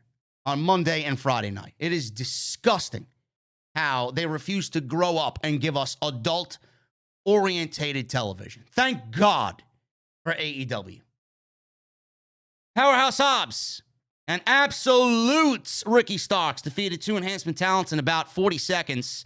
I didn't mind this at all. I would really appreciate them getting some solid wins under their belt legitimately as a tag team before we start putting them in the tag team title picture and going after the tag team titles. So I think that was great. It shows that they are focused, hungry, and legit fucking killers, especially Powerhouse Hobbs, man. So good on them. I didn't even get a name for these guys. They destroyed them in about 40 seconds. Athena. She went on and wrestled Kiera Hogan with Stokely Hathaway, Jade Cargill, and Red Velvet sitting at ringside. I got news on Stokely Hathaway in just a second as well, as far as what he actually turned down to not re-sign with the WWE. Now, I talked about this on today's Extra. Jade Cargill, the TBS champion, is obviously the center of everybody's attention in AEW management. And we understand that Jade is a big deal. We understand Jade is the apple of Tony Khan's eye. We get it. So is Britt Baker. I want you guys to understand something. On Wednesday's Dynamite, we got CM Punk, the AEW World Heavyweight Champion. He was on the show. Scorpio Sky, the TNT Champion. He was on the show. There's two championships. That's two major men's singles championships on the show. Tag team championships were on the show. Jurassic Express, they took a losing pinfall to the Young Bucks on Wednesday night. So we got the three major men's championships in AEW all featured on Wednesday. Jade Cargill had a stare down with Athena on Wednesday. Jade Cargill holding the secondary women's championship in AEW. My question is, where's Thunder Rosa? Where's Thunder Rosa with the AEW Women's Championship? The biggest prize in the women's division. Where's Thunder Rosa? Now, the report claimed that Thunder Rosa was ill, and that's why she did not make the show. Now, I think Fightful, if I could find it, Fightful reported why Thunder Rosa was not on the show, and that was because she was ill. Then there was a report that came out that claimed that though she was ill, she did have internal plans for the show, and I'm trying to find that as of now, and I can't find that. Now, I don't know if legitimately she was supposed to be on the show, if she had plans for the show, but Mike Johnson claimed that Thunder Rosa was ill, and they pulled her from the show for whatever she was planned to do. But on top of that, I made a video about it, and I claimed, well, you have all these other championships on the show, but Thunder Rosa is seemingly missing. If Thunder Rosa is not on the show, then you can give us a highlight of her winning over Serena Deeb, telling us how great the match was, and giving them their flowers, and exclaiming to everybody how it was one of the best women's matches in all of AEW history. Nothing. Not one fucking mention of Thunder Rosa, not one mention of the title, not one mention of their match at Double or Nothing, not one mention of Serena Deeb. Nothing. And people told me, well, she was ill, JD. She was ill. That doesn't make it right. It doesn't make it right. That's an excuse. for something being done that is not right. Okay? The report claimed that Thunder Rosa was frustrated. A lot of people claimed, oh, JD, why are you reporting clickbait articles from What Culture? I don't need a clickbait article from What Culture to know that Thunder Rosa is frustrated, okay? I don't need anybody's report to know that Thunder Rosa is frustrated. The woman's had a 78-day run as champion and has gotten basically not one fucking moment that really has mattered on television at all. She's gotten 2 weeks of build with Serena Deeb. She's gotten 2 weeks of build for a nothing match with Nyla Rose, and that's it. That's it. She's lucky the match with Serena Deeb got over as well as it did on Sunday night. But the fact that Tony Khan and AEW management showed off every other championship, no matter if Thunder Rosa was ill or not, the fact that you did not mention her match on Sunday night, which probably was a top 3 match of the entire night, if you told me it was your favorite match, I'm not going to argue with you. The simple fact that it wasn't mentioned one night on the entire show is a fucking crime and an injustice to Thunder Rosa and Serena Deeb. I'm sorry. That woman, no matter what, should be talked about and featured on the show. If you feature Jade Cargill as often as you do with the TBS Championship, there should be no fucking reason why Thunder Rosa is not featured on the show. What is it? Is it the fact that she's not a good promo? Jade Cargill's not a good promo either. That's why Stokely Hathaway is with Jade Cargill. Is she getting better? Sure. But Jade Cargill is on the same level of promo as Thunder Rosa. And Thunder Rosa's holding the bigger, more important world championship in the women's division. So why is Jade getting TV time as much as she is, but Thunder Rosa is not? That can't be it, right? Thunder Rosa being a decent promo, not up to your standards, can't be it. He doesn't cut a bad promo. What is it? What is it? This is a woman that wanted to take the title and make the division important with what she does, and you're not allowing her to do what she does to build the division and importance with the title in the division. So who are you letting down? You're letting down Thunder Rosa. You took her trust and her pride for granted, and now everybody else that the champion in the company is being promoted, except your women's champion. I find that to be inexcusable. I find that to be totally fucking inexcusable. I'm sorry. I'm a Thunder Rosa mark. I'm sorry. I would be a Thunder Rosa mark if she was not in the chat or not. If she was in the chat or not.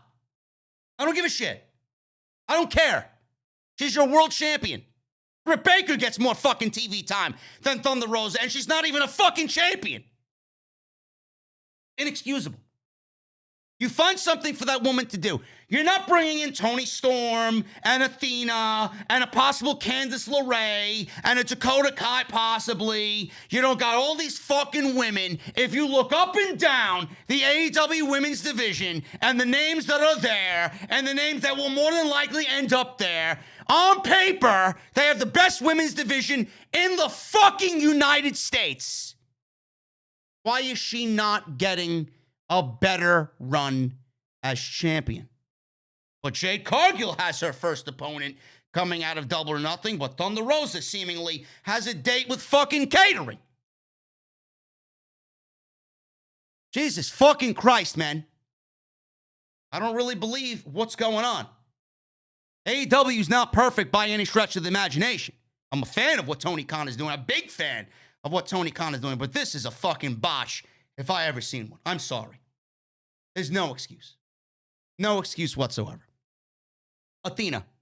Athena beat Kiera Hogan in a very good match tonight. I saw a different Athena. I saw an Athena that was hungry tonight. I saw an Athena that was dead in NXT, dead in WWE. She came out. She looked happy to be there. She looked excited to be there. I felt the energy off of her body tonight, off of her fucking character tonight.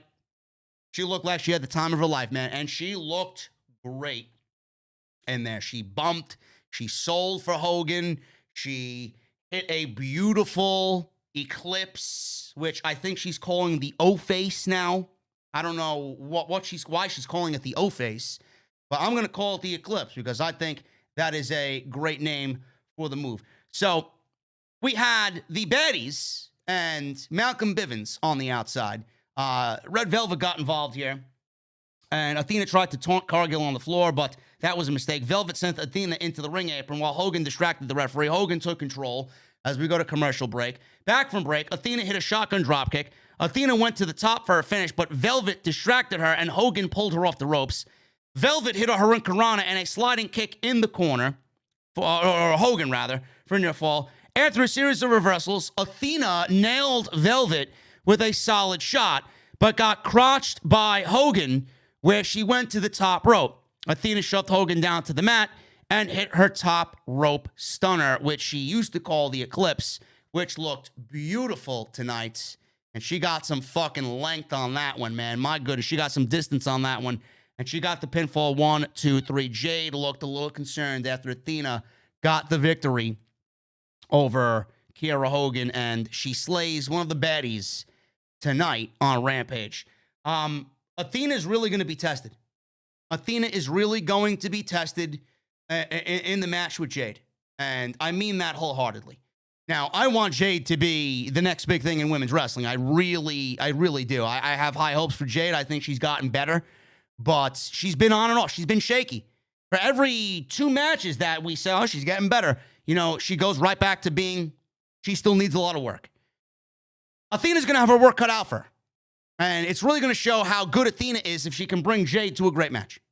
So it's going to be very interesting to see what happens there. Now, I do think that Chris Statlander should be the one to take the title from Jade, but they're going with Athena, possibly to take down Jade Cargill here for the TBS Championship. So I thought she looked great, and after what we saw tonight, it was everything that I had hoped it would be. That is a great addition to the women's division, because if she is as good as she was tonight, imagine what she's going to be and what she's going to be for that division months from now.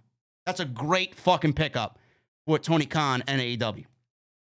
Malcolm Bivens, or Stokely Hathaway, was on the outside. I got some news on Malcolm Bivens, Stokely Hathaway. Listen to this, man.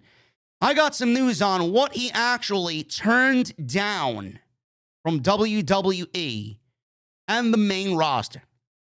Now, he told the company back in 2021 that he intended to not resign, but Stokely Hathaway was convinced to stay because of the Diamond Mine idea. Fast forward into 2022, he told the company that he would not be re-signing a new deal again, and the company wanted him on the main roster. He said no. So Hathaway apparently dumbed down the rumors, which I think is just him playing coy with the fans. I do think that, you know, this was actually in the works for him. He was pitched to be Omos's manager a few months ago, but he obviously, and justifiably so, declined.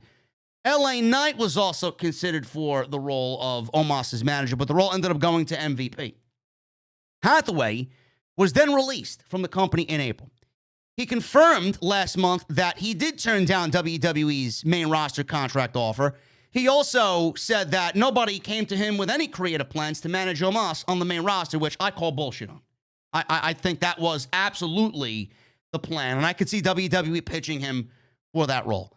Dave Meltzer reported in the latest edition of the Wrestling Observer newsletter that Hathaway was offered a $250,000 salary to be called up to the main roster. He turned it down. He then joined AEW after saying at a comedy show that he conducted he didn't want to be in pro wrestling anymore. He wanted to do what he is interested in. He wanted to focus his attention on other things. He signed with AEW. He made his debut at Double or Nothing this past Sunday night, where he was now the new publicist for Jade Cargill, the TBS champion.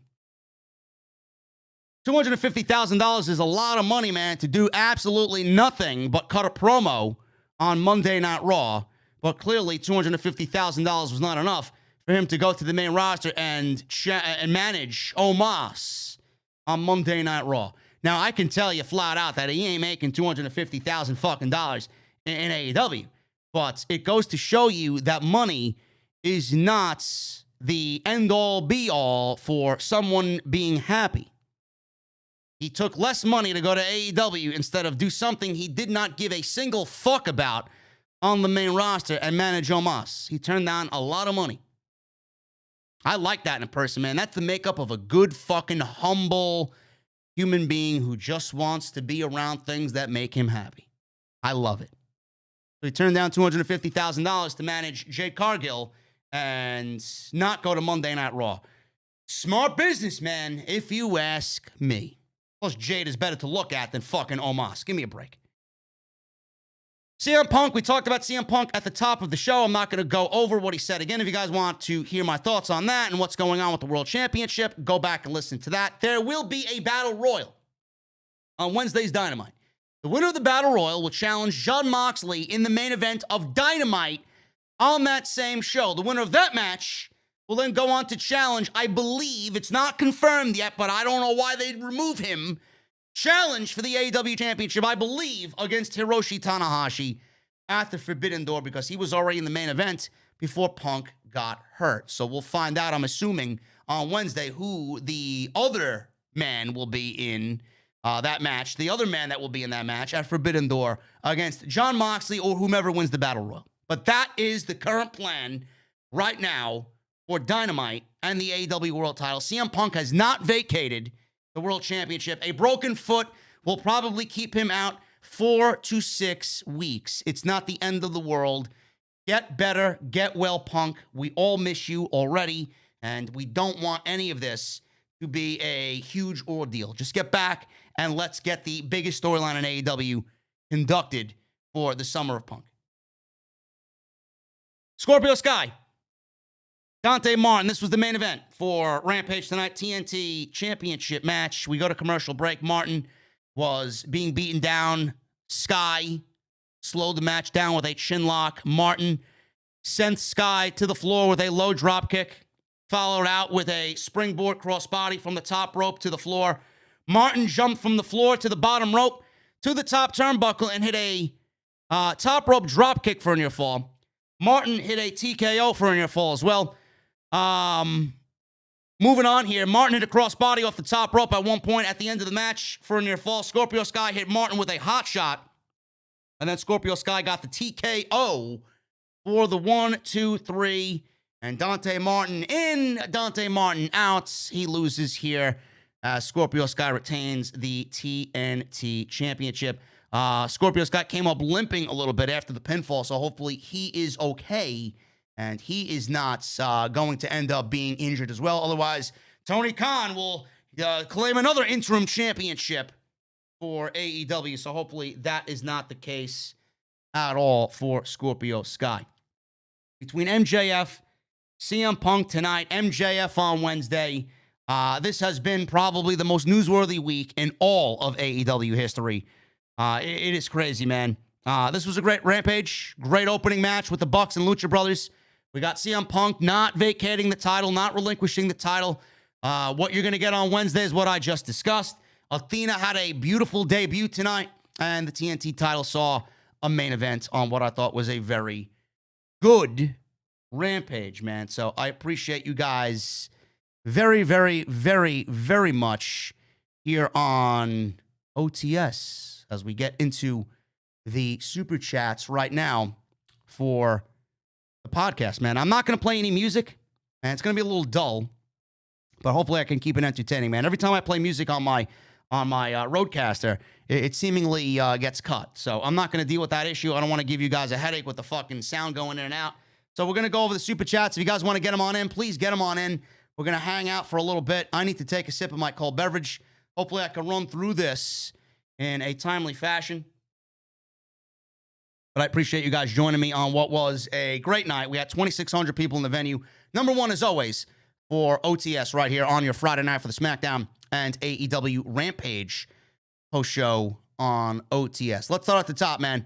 We're going to start with Ryan Heisler, $5 super chat. Hey, bro, because OG Resident Evil 4 is near and dear to your heart, what did you think about the RE4 remake trailer? Can't wait to see the Beer Garden OTS for life. Ryan, I did see the Resident Evil 4 trailer, and I am excited for the remake, and I can't wait to play it, man. But waiting till March 24th, 2023 seems to be a long way away. I hope it is a full remake. I hope it is a full game. And I'm hearing that there may be some tie-ins to the last Resident Evil game, which was Village. So I consider Resident Evil 4 the best Resident Evil in all the franchise, with Village being number 2. I love Village. I thought that was great, so I can't wait for it, man. I love it, and I think it looks great. I can't wait to replay it all over again, and I will definitely be streaming that for you guys whenever I do get my hands on it. And Final Fantasy 16 as well. So that looked incredible as well, man. So I'm looking forward to that. And there was a Dead Space-looking game as well that looked very interesting, man. So a lot of good games coming out of that little state of the play for PlayStation 5. Tony Brown with a $4.99 super chat. Kiera meat. Absolutely, man. We got fine booty meat on tonight's show, man. We had Jade, we had Velvet, we had Athena, we had Kiera Hogan. Lots of booty meat for you, man. Lots of booty meat right there for you on AEW's side of things. Thank you, Tony Brown, with the $4.99. Jonathan with the $4.99 super chat. What am I drinking? Four Roses single barrel. My favorite. You're a good man, bro. Four Roses is excellent, as always. Joseph Taylor with a $4 super chat. The Young Bucks Lucha Brothers match of the year. No, it's not the match of the year. It was definitely the match of the night, for sure. Joseph Taylor, Jesse should watch out for this new Julia Hart. I forgot to mention that in my notes. Yes, Julia Hart cut a nice promo on Rampage tonight in a nice vignette by the House of Black. So it looks like she's incorporating this dark gimmick and really going along with it, man. She looks great. She sounded very good tonight. Thank you, Joseph Taylor. Michelle Moran with a $2 super chat. Punk, Cole, Omega, Jeff Hardy, all hurt. That sucks. Cole is not injured to an extent where he's going to be out a long period of time, but, AEW can afford some injuries, man. They could. So they got their roster so stacked that Punk, Cole, Omega, and Jeff Hardy, they are just a blink of the eye, man. They got so much talent to fill in at the top that you're not going to realize all of those men are out. Punk maybe, but he's not going to be out long, and AEW will be fine. Susan D'Ambrosio with a $5 super chat tonight. Live Rampage was awesome. Also, happy birthday to my father up in heaven.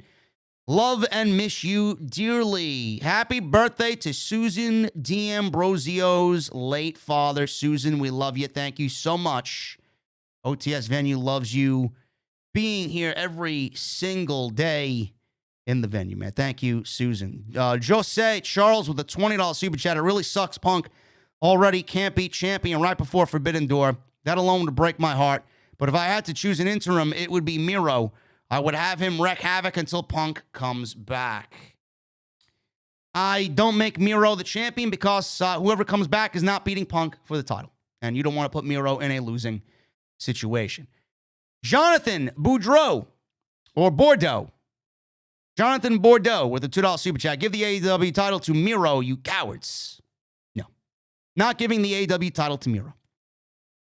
Gary the New Man with a $20 super chat. Disappointed with the Punk injury right after winning the title, but excited to see what's next. Let's see who steps up. Possibilities are endless. Ton of names, man.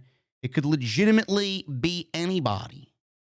Moxley, Bryan, Cole, Andrade, Miro, Darby. It could be anybody, man.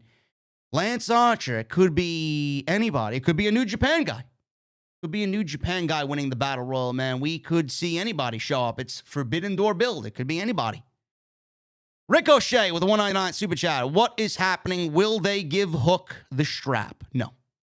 Why would Hook get the strap? I don't really understand why anybody would give Hook the strap. No problem, JD. I'll be listening to your music on my phone. Yeah, I'm sorry, guys. There's no music, but it is what it is, man. We'll deal with it, and I'll get it sorted out at some point, man. I forgot about it completely when I set up today when I got here. I'm in Atlantic City right now in New Jersey by the Jersey Shore. I'm going to the Atlantic City Beer Fest tomorrow afternoon at Bader Field in Atlantic City. I'm going to have a large posse with me. My boys are going to be with me. So it's going to be a very drunken afternoon. So it should be great. But as soon as I figure out what's going on with this music, man, I'll figure it out. Moving on with the Super Chats, man. We got Bryce Dobson with a new membership. Bryce, what are you drinking tonight, brother? Thank you so much for becoming a VIP right here on Off the Scripts. Trey Van Gerrick with a $9.99 Super Chat. Blows that Punk is set to miss Forbidden Door. If he's out 4 to 6 weeks, then an interim belt kind of makes sense. Lots of choices. Who gets Tanahashi? I personally hope it's Miro or Black. I could see Malachi Black winning the Battle Royal. That would be awesome. That would be fucking great, man. Miro, no. I'm not going with Miro to win the Battle Royal because then he's inevitably going to lose to Moxley, and we don't want him to lose, being that he just came back. What are we going to do with the guitar emojis? I'll figure it out, RC. I'll figure it out, man.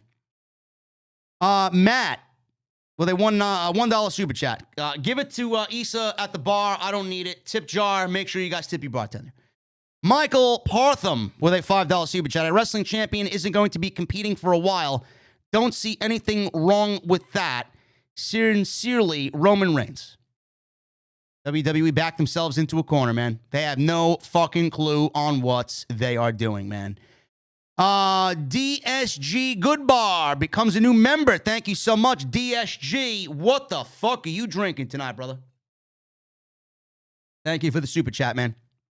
Zetopia Productions with a $4.99 Super Chat. Thoughts on Bryan becoming the interim champ? I don't mind it at all. He was the first name that came to my mind, man. Bryan versus Moxley? I think that'd be awesome. I think that'd be great. But I don't think we're doing Bryan for any world championship. I do think that we're inevitably going to get Bryan versus Okada. That's the match that should be a Forbidden. Now that Punk is not wrestling Tanahashi and Punk's not going to be on the card, I think this drastically changed the rest of the show. I really do. I think Punk now being off the show probably gives us a Okada versus Bryan match at Forbidden Door. VC Stallion with a $4.99 Super Chat. MJF winning the title and holding the title hostage and threatening to take it to WWE be must-see television. MJF equals most deserving. Mic over ring work. MJF is not winning the championship right now. He's taking the title from CM Punk, and that is what is going to be. Jack Lou with a new membership. Jack, thank you so much, brother. What are you drinking tonight, man? Loving the VIPs, man. We got new VIPs walking on in to the OTS venue, man.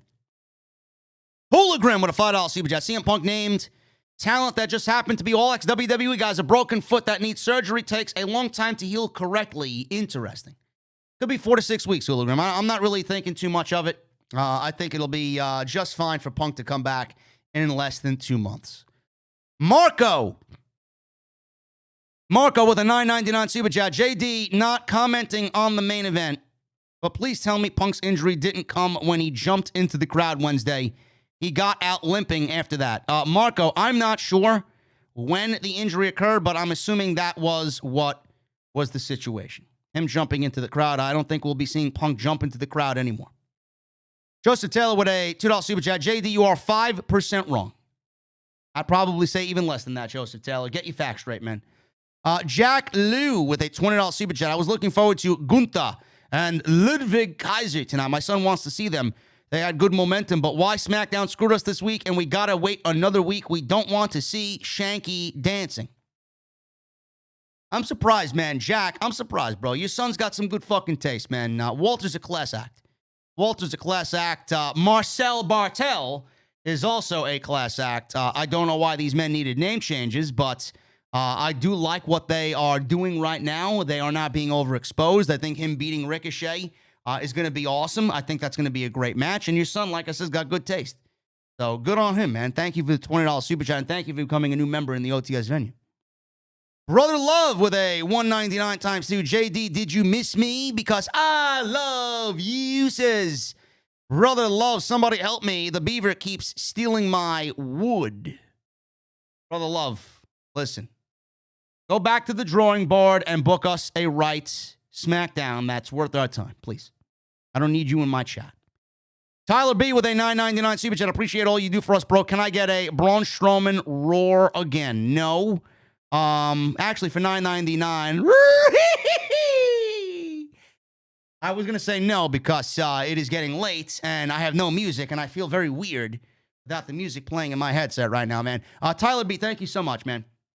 Joey Williams with a $5 Super Chat. I've given up hope that WWE is going to get better. I saw on CageMatch.net where WWE has had more rematches in 6 months than AEW has had 3 years. In 3 years. I'm not surprised by that stat, Joey. I'm not surprised by that at all. I could probably count on one hand how many rematches we've seen in AEW. Ridiculous. Joseph Taylor with a $2 super chat. JD, can I get a Braun Strowman? No, I just got it. I gave it to Tyler B. I apply it to you and your $2 super chat as well. Thank you, Joseph Taylor. Joey Williams with a $2 super chat. Rampage is more interesting in 1 hour than WWE is in 5. Yes. WWE sucks. Brother Love, Dana's cooking is amazing. I love her, he says. Thank you with the $1.99, Brother Love. Danny Baker with a $10 super chat. Laughing my ass off at your...